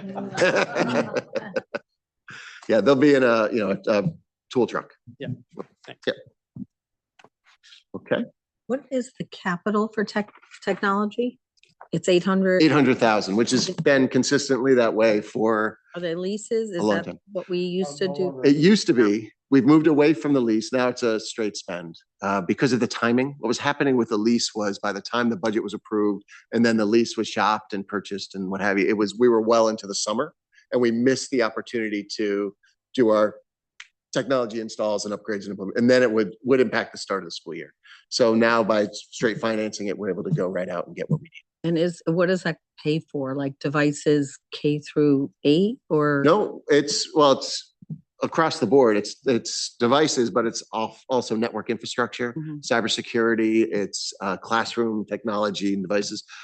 It can be, smart boards to smart screens, but really the larger investments tend to be the infrastructure around the networking, the cybersecurity, So hardware counts as hardware, capital, for sure. that goes under capital. Yeah, it does.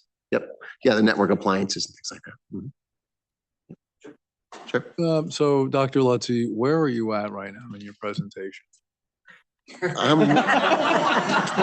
I'm working hard to figure that out.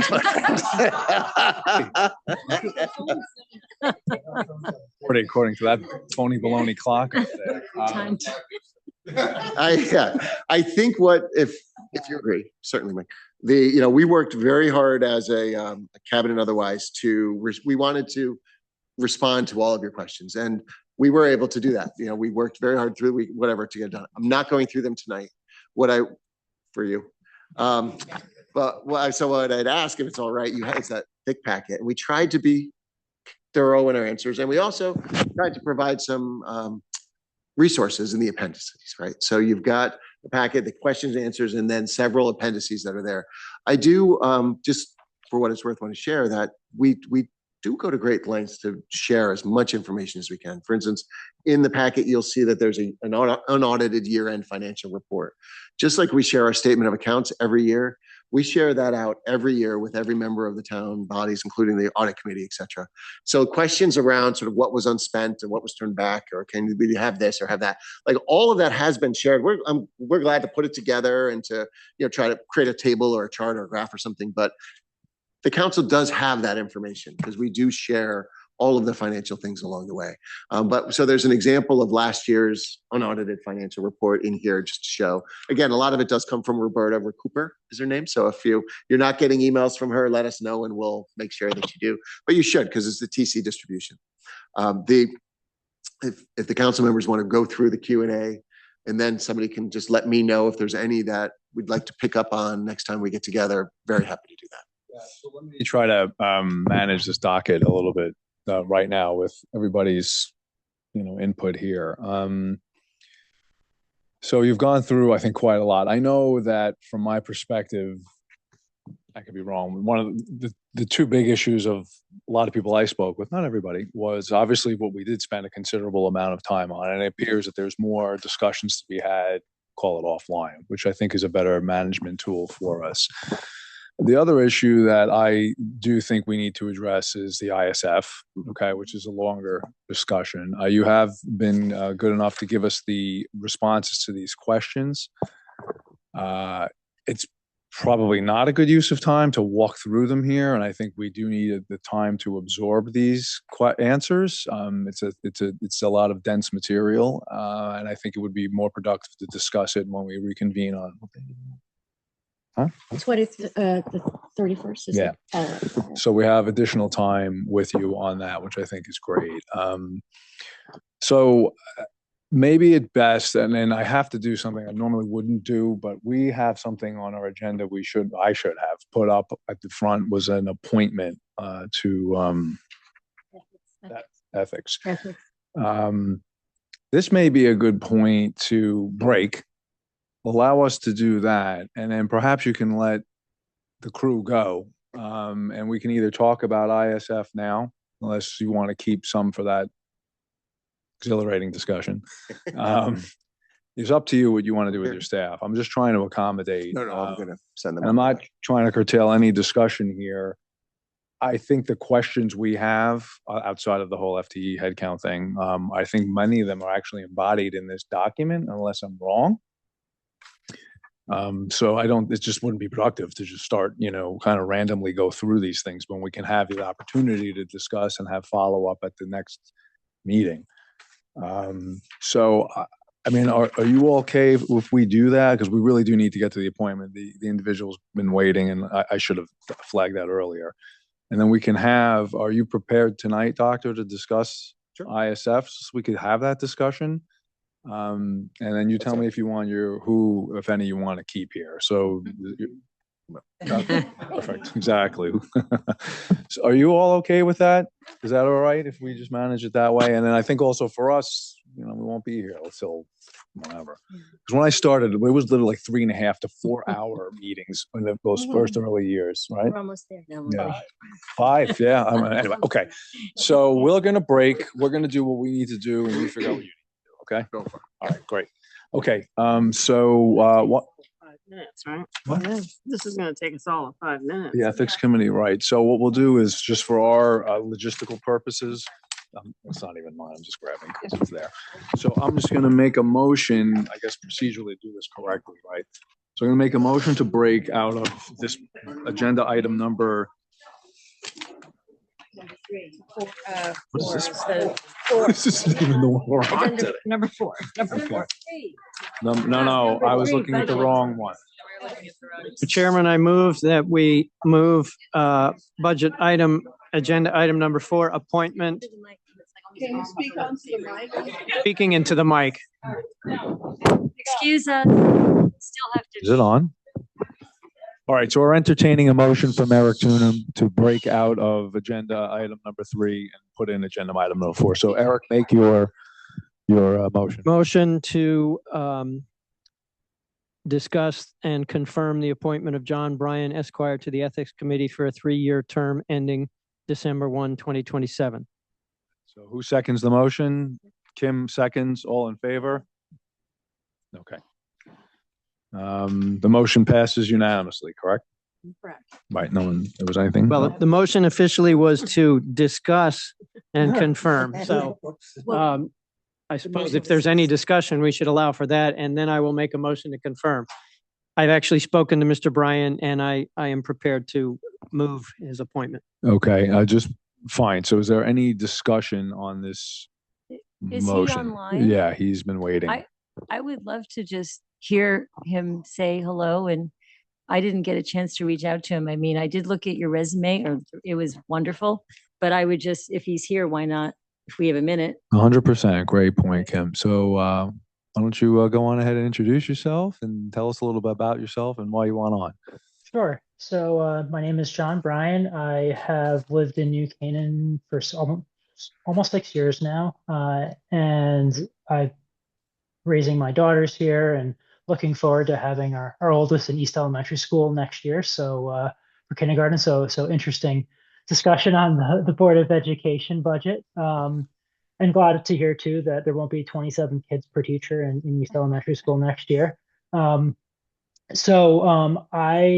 am interested in serving on the ethics board. I had heard about a potential for an opening, and when I was approached about it, I thought that my professional background would enable me to best serve the community. And I think being able to do so with something that is close to what I do professionally, I think would be the best way for me to serve. So I really enjoy living in the town, and I would like to continue keeping it the great place that it is. And I think serving on the ethics board would be the best way for me to help do that. Excellent. Thanks. Any questions for John? Okay, John, of course, we're certainly happy that you stepped up and are willing to serve in this capacity. It's, what keeps the wheels of our town moving along with the volunteers. So thank you very much. So with that said, is there any further discussion?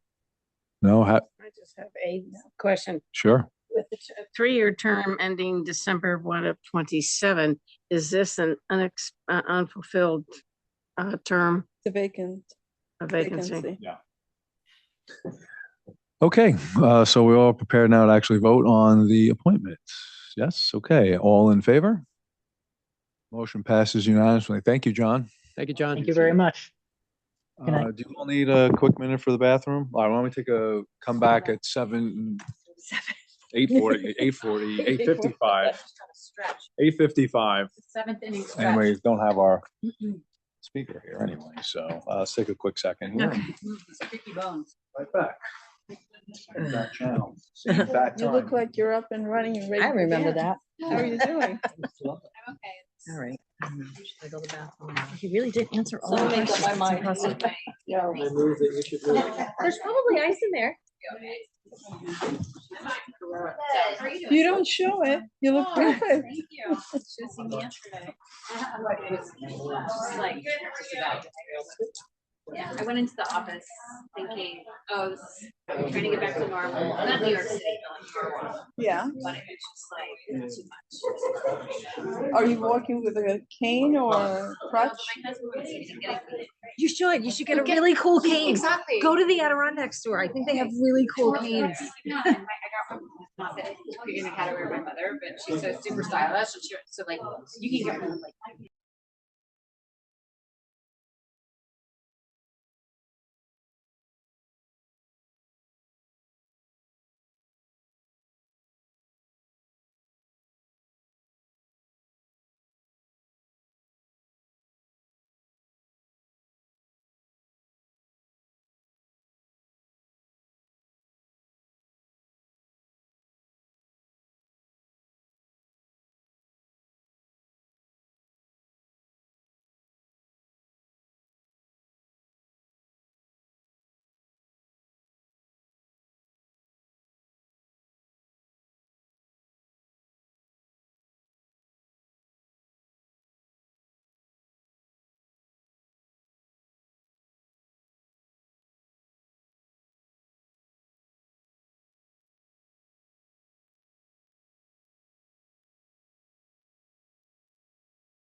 You all ready to proceed?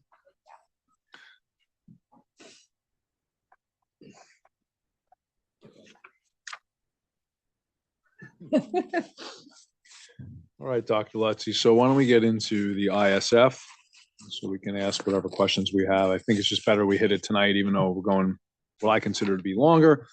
But let's just do it now because I'd hate for this discussion to come up on the 31st, and then all we have is the public hearing after that. So it would be more appropriate to have this discussion now. You know, Mike, you mentioned the public hearing. I just want to make sure everyone's aware that that is the night before school goes out on spring break.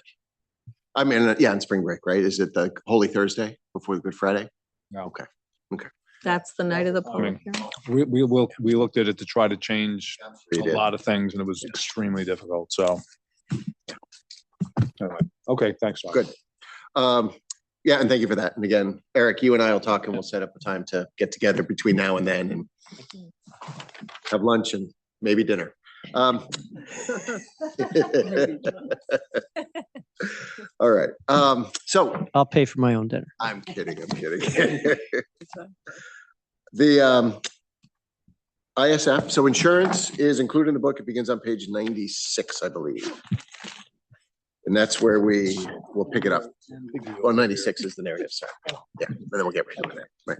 So 97. for those folks that, again, ISF is another TLA that we throw around, right? Another three-letter acronym. It stands for Internal Services Fund. And so the Board of Education has several funds that we run as sort of as enterprise funds or individualized funds.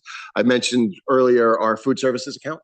So we run that as if it's a business, right? So we run it exists out. It's not a part of the budget. It is a fund. We have our profit and our loss. We have our expenditures and our revenue. We do a P&L, we do a balance sheet, and we monitor all of that throughout the year. We do it with our Board of Education. We look at the, are we charging enough? Are we charging too much? And all of those decisions. We run that like a small business. I like to say the food service is the most successful restaurant in town. Similarly, we have a fund for donations. The donations come in and that's more of a pass through. We have another one for facilities rental, another one for summer school. So, we have multiple funds. Internal Services Fund is another one of those funds that is managed by the Board of Education. Each year to support the insurance plan that we run as a self-insured plan, the Board of Education, the town, as part of the Board of Education's appropriation, a deposit is made into the Internal Services Fund that is used to pay for the claims directly. Right? So we are a self-insured district. So the plan is paid for, the claims are paid directly out of our Internal Services Fund to the provider. We don't have what we have is a third-party administrator. We have Cigna, who helps us to administer the claims and adjudicate claims, but Cigna doesn't hold our money. We don't just pay them. That would be a fully insured plan. As a self-insured plan, the money is ours. So there is a question in the packet that you'll see that asks about how much money have you been able to return to the town at the end of each year? How much has been unspent? And again, if we look back over 5 years, it's actually over $5 million because during COVID, people weren't using insurance. So we were able to capture the savings from that and turn it back to the town's general fund. Had we been fully insured with an insurance company, we would have continued to pay our premiums whether or not people were utilizing the plan, and that profit would have gone to the insurance company, right? So that's the easiest way, I think, to talk a little bit about why you would be self-insured. You get to keep the profits. It also means you have to plan for the risk and put things into your system, mechanisms into your plan that mitigate your risk. The way we do that, we have 2 different types of stop loss in our insurance plan. One's an individual stop loss and one's an aggregate stop loss, right? On the individual stop loss for our insurance plan, it insures us for any cost for any individual member above $300,000. We get 100% reimbursement back. So any one member in our plan can cost us $300,000 and no more. Still a high number, but no more. We also have an aggregate stop loss, and the aggregate is at 20% of anticipated claims. So we are liable as a Board of Ed for all of the claims that are anticipated plus 20%. And then the aggregate stop loss would reimburse us at 100% above 20%. That has not happened in my time. Right. So, and that cost of the aggregate is very low, it's under $100,000. The individualized stop loss is much more expensive because that happens every year. There's always some high dollar claimants that hit or exceed that threshold. And we look at this very closely and carefully. Those of you that were on the Zoom with Joe back a couple of weeks ago, he went through all those details and you were able to see all of that. So those two mechanisms help us to protect against risk. The difference between 100% of our claims and the 120% where the aggregate stop loss kicks in, we call that the corridor.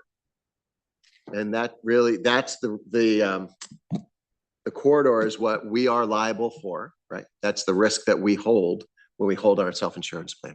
So our target in our ISF has been to hold reserves at a minimum of 8% of anticipated claims, or what we used to call it 40% of the corridor, whatever, 8% of anticipated claims, so that there's still 12% there that we've talked with the Board of Finance, and they have committed to stepping in should we need to hit our corridor, stepping in and being sure that the risk is fully mitigated and covered up to the 20%. Again, that's a rarity that hasn't happened in my time. It didn't happen during the pandemic. And if it didn't happen during the pandemic, I don't think it's going to happen. But knock on wood, you still have to be protected against catastrophe. And that's what that is. Again, the individual you hit more often. And that's that 300,000. That's more expensive. We do go out to bid on that annually with the town. We do it together. And we look at different attachment points. They call the 300,000 attachment point. We look at different attachment points to see if it would make sense to increase or decrease that 300,000. What would we save given our current risk pool? Would we save if we brought that down and paid more for it, or would we save if we brought it up and paid a little bit less? And all that analysis has shown that $300,000 is the most cost-effective management system right now. There is.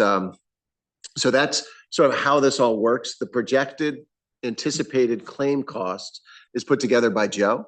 It is validated by Cigna. They look at his numbers. There's always a bit of conversation back and forth in order to get to that ultimate number.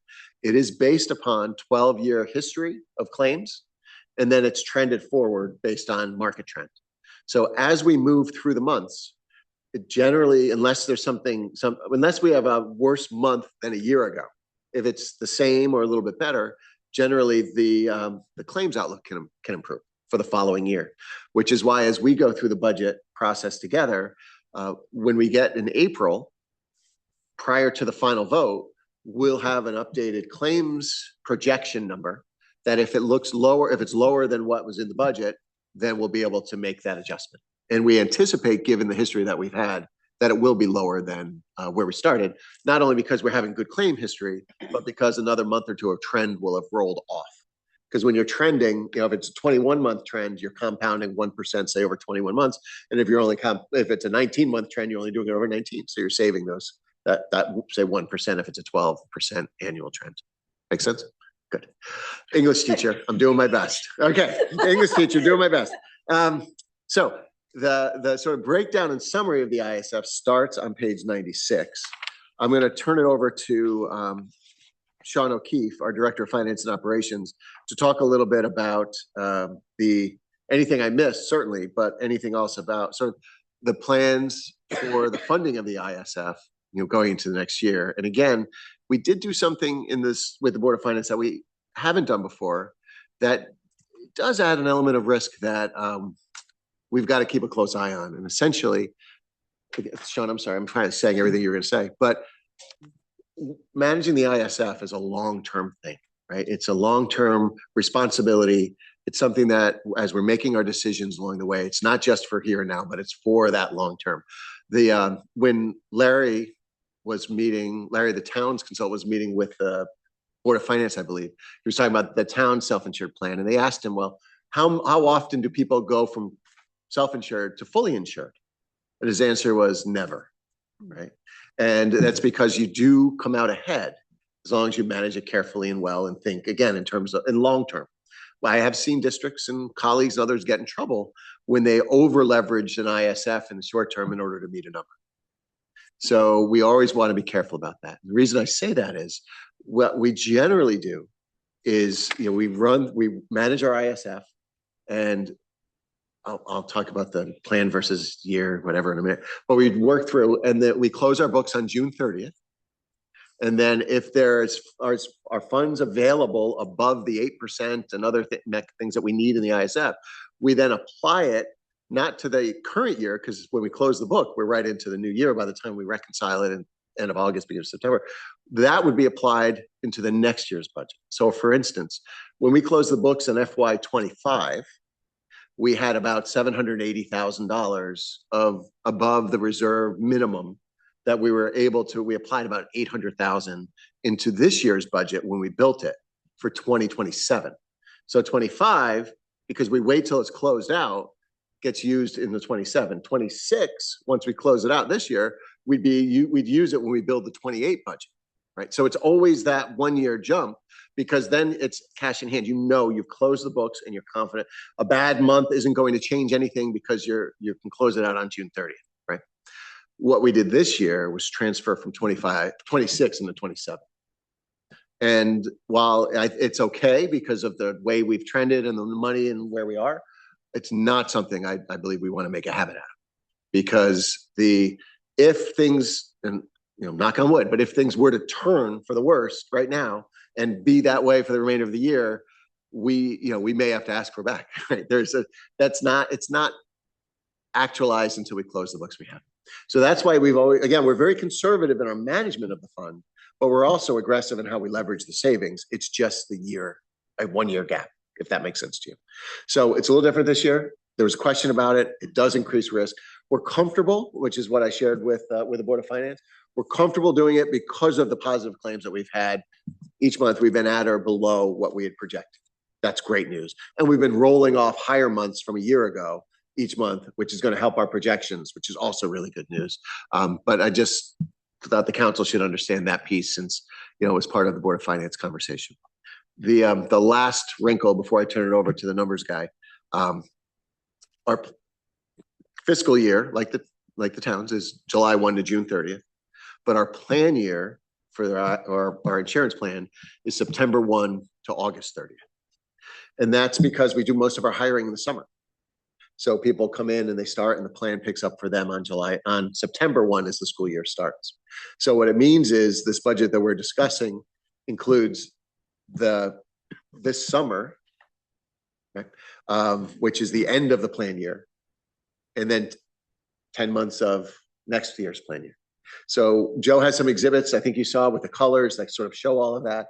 We're always we're well aware of all of it, and because we've been doing it for long enough that it all balances and trends out, etc. But it's just a little bit of a wrinkle. So for instance, when we look back on the months and how we're performing this year, we don't look budget year, we look plan year.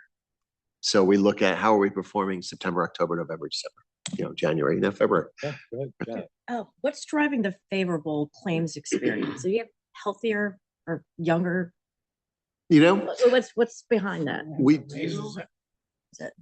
It's a longer discussion. I'm going to be happy to get into it, but we do have, we're a little bit younger than most other education plans. We do look at this, we do analyze this.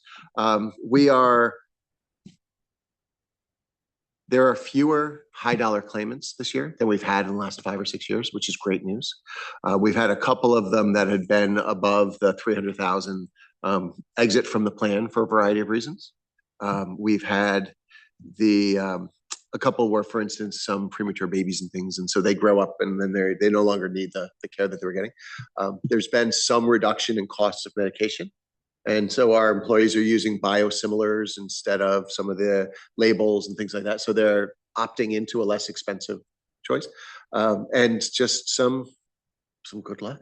I mean, that's it's hard to say beyond that. I could put it all together, but it's good news.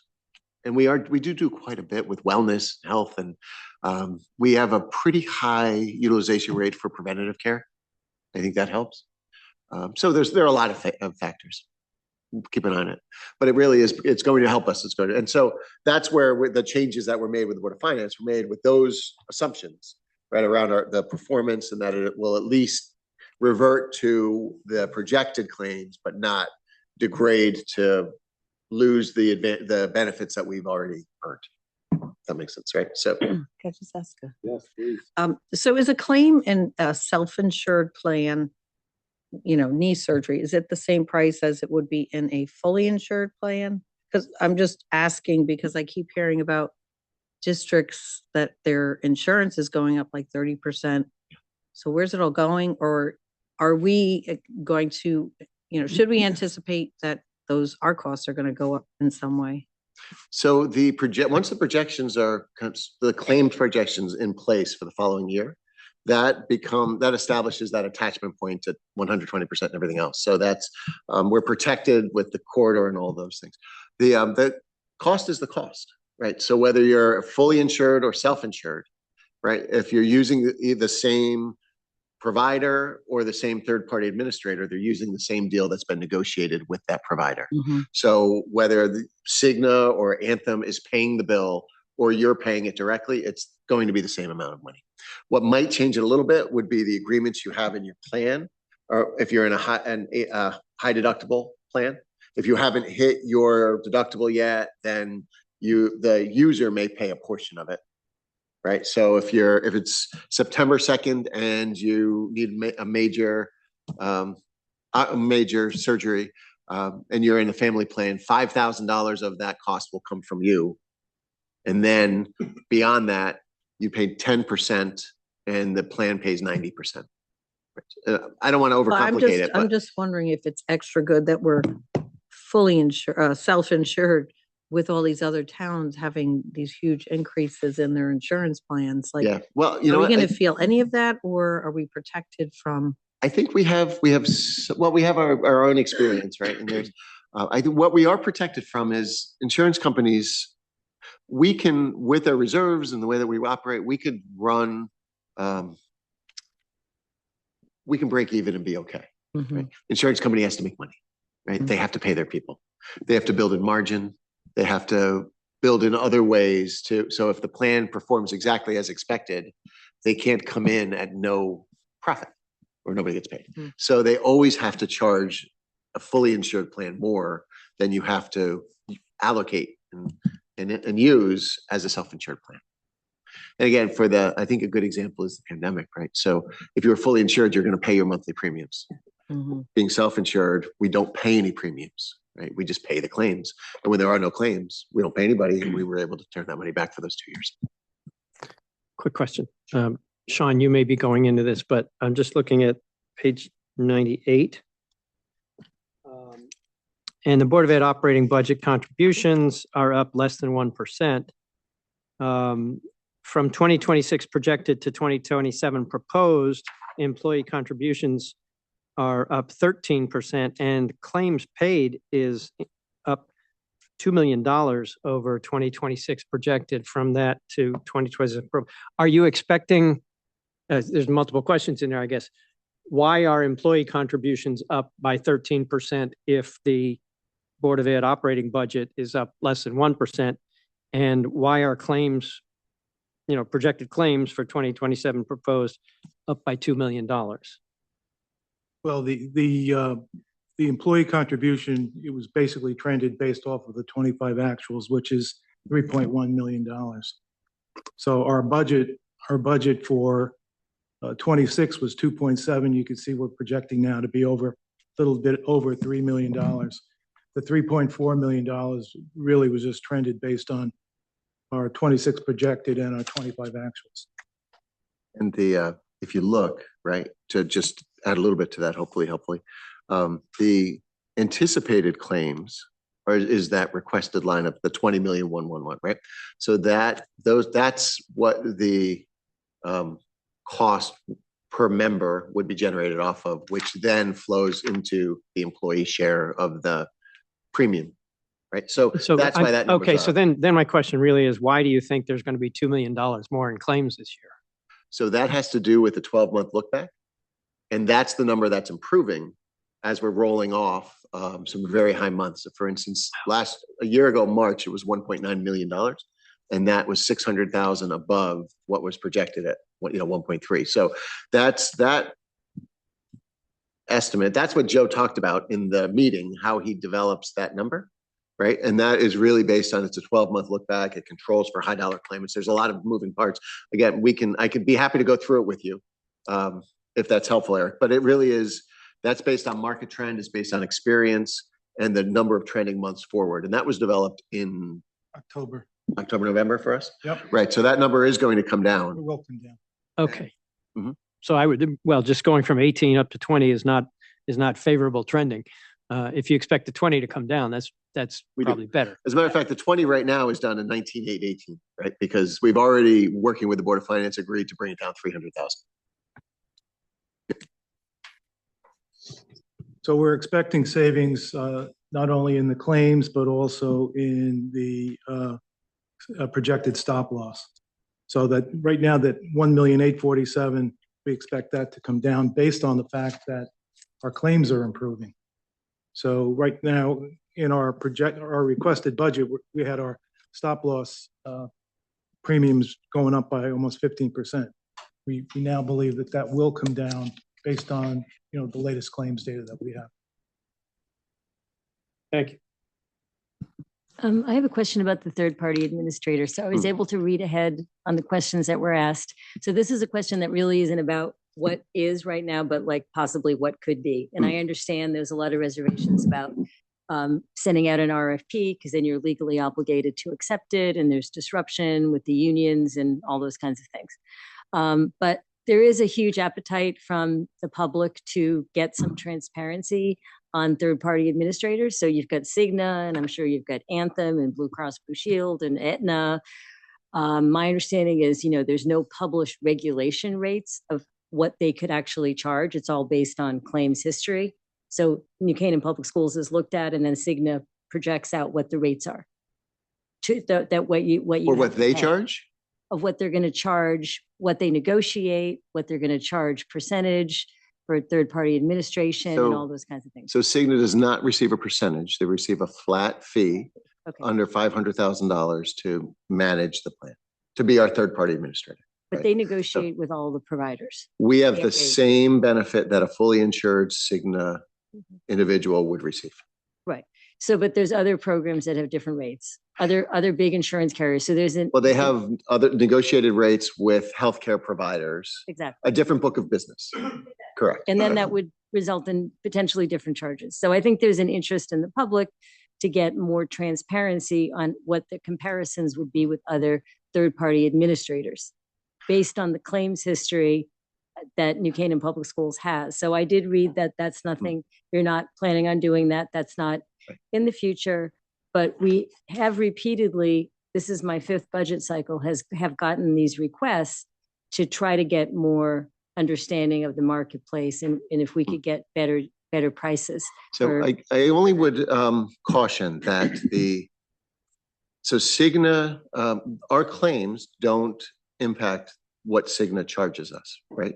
They look at the volume maybe and what have you, but not the dollars. And they charge a flat fee. It used to be years ago, the third-party administrators did charge a percentage of your claims. But I believe either legislatively or otherwise, that's no longer the case, right? So really what would be in conversation and consideration would be that flat fee that we pay Cigna, right? As far as their book of business goes, they're all very comparable, and that's where the disruption comes in though. So whether you're the Cigna network versus the Anthem network, the negotiated savings for those claims, right? That's not going to impact what we pay Cigna, right? That cost is going to be the cost. It could impact our bottom line claims, but it's very unlikely to do so because there's a concentration in the marketplace in Connecticut. There's only a couple of big players. Right. And so the disruption of the pharmacy, whether or not people could get their medication from the same pharmacies, whether or not they could go to the doctors they've been going to, or they'd have to switch. Like if one might be one medical group, another might have another medical group. That, when we talk about disruption, that's the employee disruption that would come from making such a change in our third-party administrator. And so, since we're paying them about $500,000 to do all this work, the opportunity for savings around that $500,000 doesn't make it appealing to go through that disruption because the amount of work that they have to do. Maybe what happens in this marketplace is you can have someone come in very low in the first year, right? And then they would increase as they go, but low to get the job. So you're going through all of that disruption, but really, because I'm not saying 500,000 is a lot of money, but in a $20 million budget, that's the key is, I think, in the conversation to make sure that doesn't get commingled with the 500,000. Yes. The claims are the claims, right? So they're going to be that. And so when we're talking about going out to bid or putting out an RFP, it's really about that. Again, what we're paying Cigna to be the administrator of the plan. Right. Again, we hold the money and we spend it. They never don't hold it. They make no margin and no profit off of us. We've negotiated with Cigna well enough now that we actually receive more back in RX rebates than we pay them each year, right? So, I mean, so this is part of having a mature relationship with them. But you use the word transparency. So I don't believe going out to bid or putting out an RFP increases transparency. I mean, I don't. I think that if people, we're happy to answer any questions and go through all of the details. The key is, I mean, this is not a complex sort of program and device that we have in place, right? I mean, we talk about the layers and the stop loss and, even comparing, there's some questions about comparing with our neighbors. But the plan itself is different, right? It's important to see that our deductibles and our high deductible plan is $2,500, $5,000, $2,500 for an individual, $5,000 for a family. Mm-hmm. So that is part of what sets the rates and the costs and et cetera. In our neighbors to the south, there's $3,000, $6,000. So it might not seem like a lot, but you go to scale on 500 or 1,000 for each of your 600-700 plans, and that could be hundreds of thousands of dollars different. That's negotiated with your unions, right? So we negotiate with ours, we do other things, but there's really intricacies to these plans that are important to consider beyond just go out, go to RFP or, go get another person doing the work.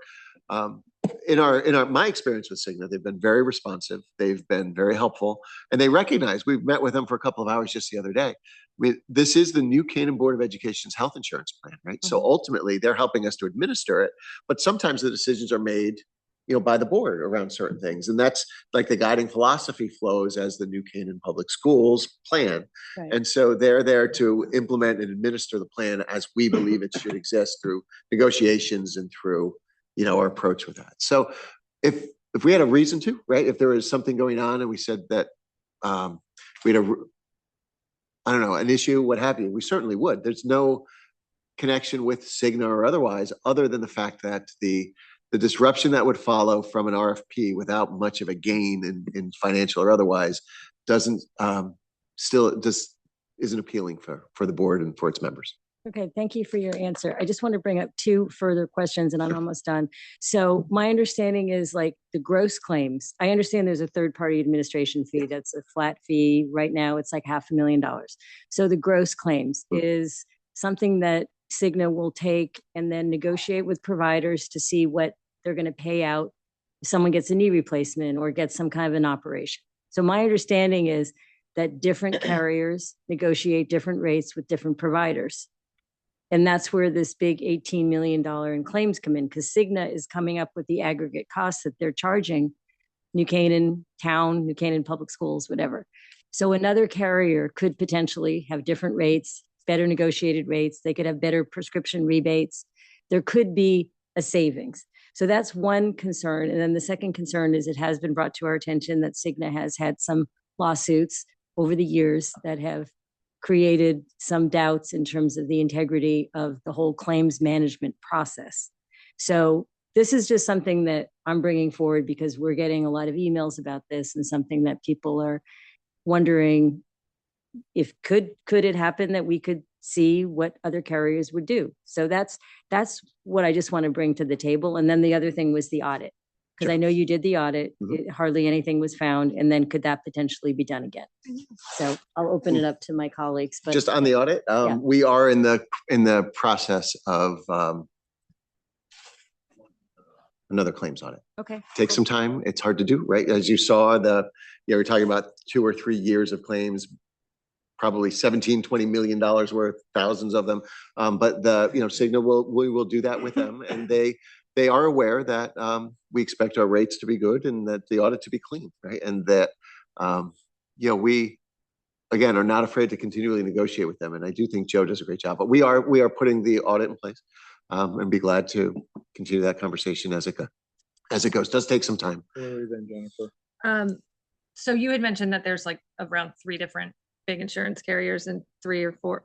I mean, we have sort of a real world example because we have a different claims administrator for town employees, for a town employee plan than we do for the Board of Ed. So presumably, I don't know if there's a huge wall up between you and whoever's following that with the town, but I would assume if there was a big savings to be had, we would know about it just because.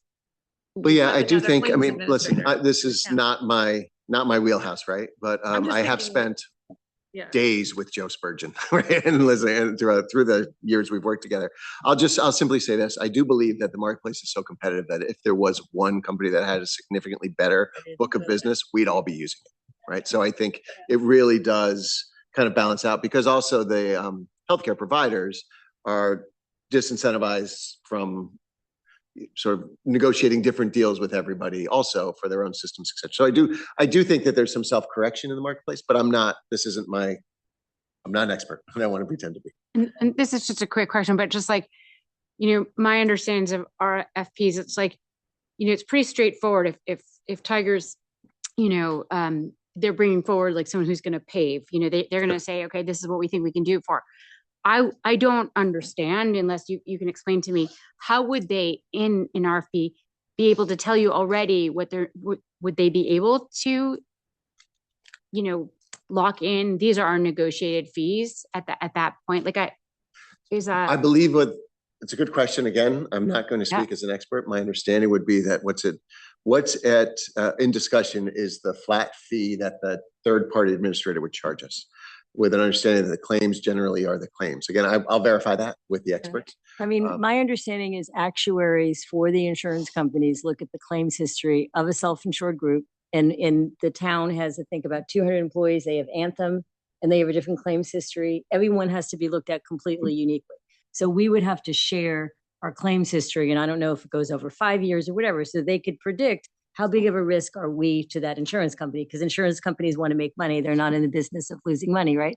So they have to look at the specifics of this specific group to make a proposal on what they would charge for like a similar, like a knee operation for Anthem. What would they? But I don't know how they would do that because that's set by their relationship with a hospital or with a provider. So I don't know how they would be able to say for each thing, these will be our fees, because it's like all over the I map. think what's important to keep in mind in the conversation is that since we're self-insured, they don't pay the claims. Right. So really what they would look at is how many claims you have about, what's your membership, how many people, what will it cost us to be your accountant on this, right? But they don't pay the claims. We pay the claim based on their negotiated rate. That's the key, negotiated rate. And that's the key that would turn the price based on different carriers. That's what I'm trying to get at. Well, right.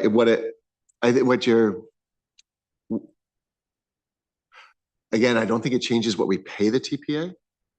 I think what you're saying is that that it might change what our anticipated claims are. Yes. That we deposit into our ISF. Exactly. Yes. And I guess I'll find that out. I'm happy to speak with you. I don't think that'd be a part of the calculation for an RFP. Because again, it wouldn't matter to them. They don't make money off of what we pay for on our claims, right? So we use the same book of business that Cigna uses for their fully insured people. And whatever they've negotiated as they go. And sometimes people come in and out of the network, et cetera. And as through drugs and otherwise. The charge is, it's that flat fee for them to be that administrator. And whether we meet the number, far exceed the number, come in well below the number, doesn't change the money that we pay them, right? We just pay them a flat fee. Is like 18 million. I mean, there's a difference between $500,000 and then the claims is like up to 18 million, right? And healthcare is growing. So it's all about the negotiated rate and the relationships they have with their providers, which could be different than Anthem or Blue Cross Blue Shield or whatever. So I think that's the interest in that's coming from the public, is to see let's compare the gross claims, the net claims. Let's see if we're going to get a better deal. And in the prescription rebates, is there better deals with other carriers and things like that? But I don't think, so I'm just putting it out into the conversation just to see if we can save any money for the taxpayers. So. Yep. Understood. Okay. Sorry, this is just my first year, but is there any indication or reason why you don't think that it's not a competitive vendor for insurance providers? Or Again, as we've said, they have served us well through the years, and This is really frustrating. Maria. No, I was just gonna, I mean, maybe just sit down with the town and compare notes and say, I mean, if it's the claim, you're wondering if Cigna has negotiated better claims, expenses for certain surgeries or whatever. We have the town to compare to. I mean, maybe it would be. we're happy, and we good- do. I mean, Larry and Joe work together often. We go out to bid collaboratively on our stop loss. The risk is included in that. We do look at would it make sense to change. I mean, this is not a set it and forget it thing, right? 'Cause I mean, we know I it's a $20 million piece, right? So the board very carefully does manage this and is always very aware of sort of where the money's going. Are there ways to make inroads and try to save some money, because we understand and I will just, I'm sorry, Mary, but it's also just important to note that we're also partners with our employees in all of this, right? Like they're paying over 20% of the premium here, and they have really the uptake has been great. We have some pieces of our plan that other school districts do not have. That, for instance, when our members hit the deductible, in every other school district, it's 100% covered from that, but we have a 90-10 split. So they're paying 10% up to an out-of-pocket maximum of X amount. So that in and of itself is meant to help sort of continue to shape user behavior, and has saved us millions of dollars through the years, because it brings down the overall cost, because we're still using the same rates, but the employees are paying a portion of the claim as we go through. So I was going to say it was enlightening to learn that if the town changes, they have to open up like 7 bargaining agreements. Is that the same as it is? You would have to open it up. I mean, it would have to be a very coordinated effort if you were to, one thought was combining the two, and the other thought is if you even wanted to get other bids. We've would looked be at combining, and the problem is the difference in the risk pool. Our teachers versus your police, fire, et cetera, they're so different that it doesn't work to combine them. But we do combine the ISL. Yep, the stop loss, individual stop loss. And what would actually trigger an RFP? Like, would you, if all of a sudden Cigna started charging, or if the claims went up in price, what would trigger going out for an RFP? Well, if we do a claims audit and find that there are issues, Mm-hmm. that would trigger it. Again, the claims themselves, right? I mean, if one of these few companies had a significantly better or worse book of business than the other one, it would be well known throughout the state, and just one would either thrive or wither, right? So I've been told that there is great comparability between them.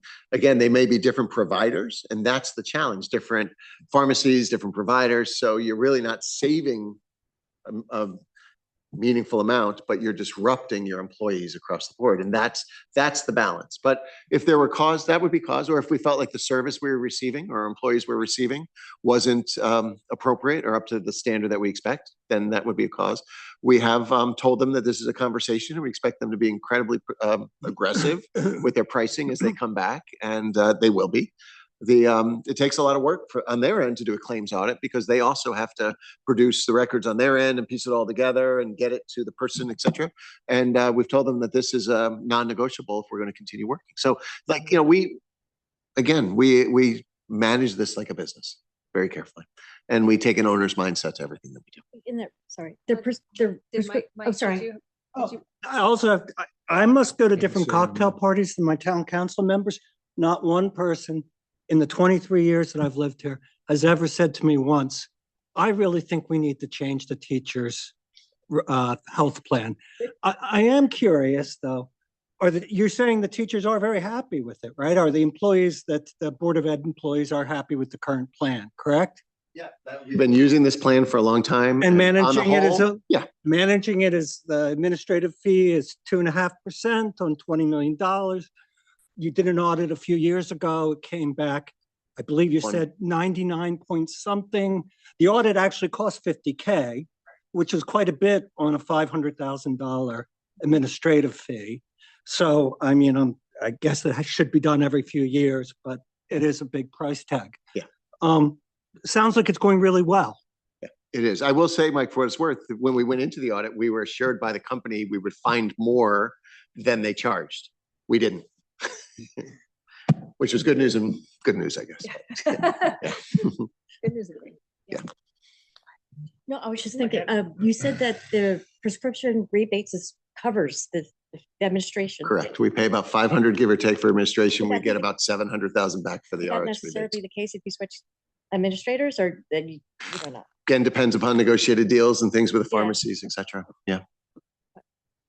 So we're getting about 755, I think, in 2025, and we're expecting that to remain relatively flattish.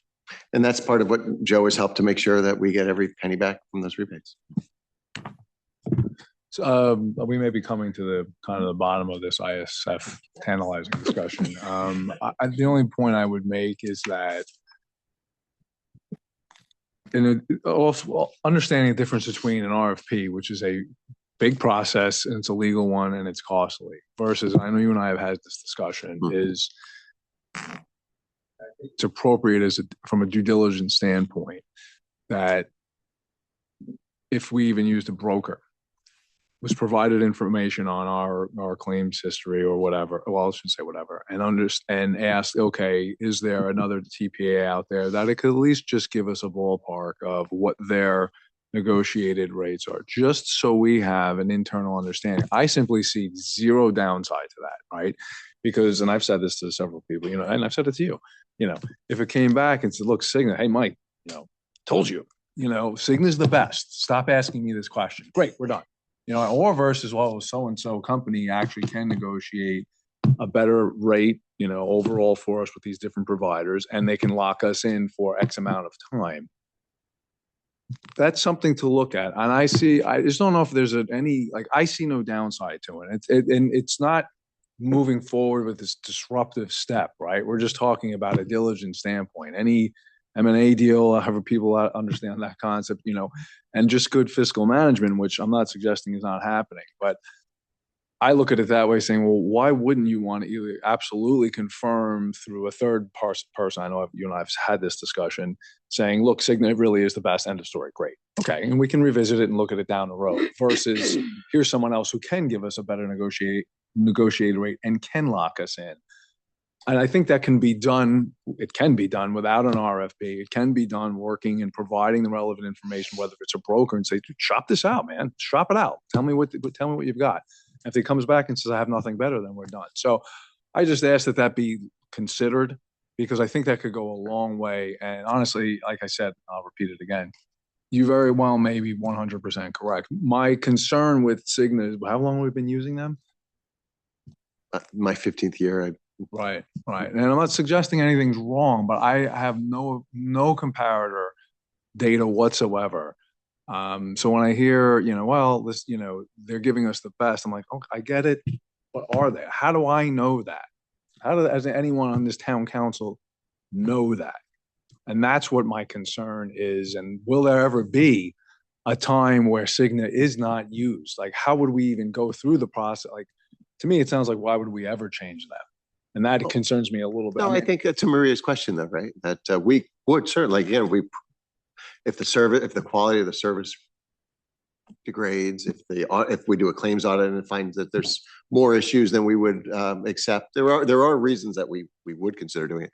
But we'll certainly consider what you just said, right? I think the only challenge is, of course, our claims history and the costs and everything there. People are selecting to go to providers that are in network. So if you're looking at a different network with a different provider, it may be a little more complex than what you're saying. But, as again, self-insured, but we'll take a look. Okay. Any other questions on the ISF? All right. Yes, Christina, of Quick course. question. There's two ways to look at it. One is the administrative fee that Cigna charges to administer the fund. That's one. And the other one is their fee schedule, whether it's an HMO or PPO or it's private pay, however the contract calls for, the union contract for benefits calls for. You can do a comparative between the two. The administrative fee has nothing to do with the demographics of the group. It You mean has- going to a PPO instead of the high deductible plan? Yeah. We've done that. We've done that just in the last couple of years, just to be sure. And we even looked at the state plan as well. And the high deductible plan continues to be the best, the most economical Well, let's plan. for not the go to district. the state plan. We don't want to go there. A lot of districts and towns that did regret doing so, Yes. unfortunately. I know. Anyway. The rumors of 15, 30%. Wow. The state plan is roughly 15%. You know, Up. higher. Yes, okay, there's a comparison. It's a very rich plan. I've been on it in Greenwich and in Trumble. And it's a great plan. If you go to an in-network physician, you never get a bill. Who administers it? It's a state plan. It's It's basically you pay a controlling. premium. You pay a premium, the comptroller's office in Hartford. They run that. And their tax money helps them. Well, what happened was, the state, had a lot of retirees and they retired and they're on lifetime medical along with their spouses. And the state needed to fill that pool back up. So they opened it up to municipalities. And everybody with poor claims history was flocking to get onto that because they didn't matter whether you had good claims or bad claims. They accepted you and at a fixed rate, everybody paid the same. That was in the beginning anyway. Right. And then 2-3 years into it, they said, well, claims are a lot more expensive in Fairfield County. So we're going to regionalize the premiums that we charge. And there was an uplift to 4%. So you see places like Greenwich and I don't know, is Westport still in it anymore? I'm not sure. Okay, but they're getting big time. You're seeing all the school budgets going up by 6, 7, 8%, and it's driven by state plan premiums. Wow. Huge. Who does the audit, by the way? It's a company called Med something or other. It's question was in here. They do them around. It's a company that does it. Okay. We'd use the same one we used before. Okay, so if there are no questions, like I said, we'll review the written responses and we'll cogitate over this discussion this evening. It's good work. And if we have further information we need, perhaps we can funnel it up to Janet prior to our next meeting, because I just always want you to have as much notice as possible, so we don't just, pull a rabbit out of the hat. So with that said, if there's nothing else you have tonight, Dr. Lutzy and the Board of Ed will adjourn and reconvene on the 31st. Good deal? Okay, guys. Very good. Thank you so All right, much. as far as we're concerned, I'll get a motion to it. Yes. Really good questions. No, I don't have one. I said great question. What's happening here? I'm wrapping up. No, I just wrote. He was testing you. Yeah, I was just gonna say. We have a motion to adjourn made by me, Janet seconding, all in favor? All right, motion passed.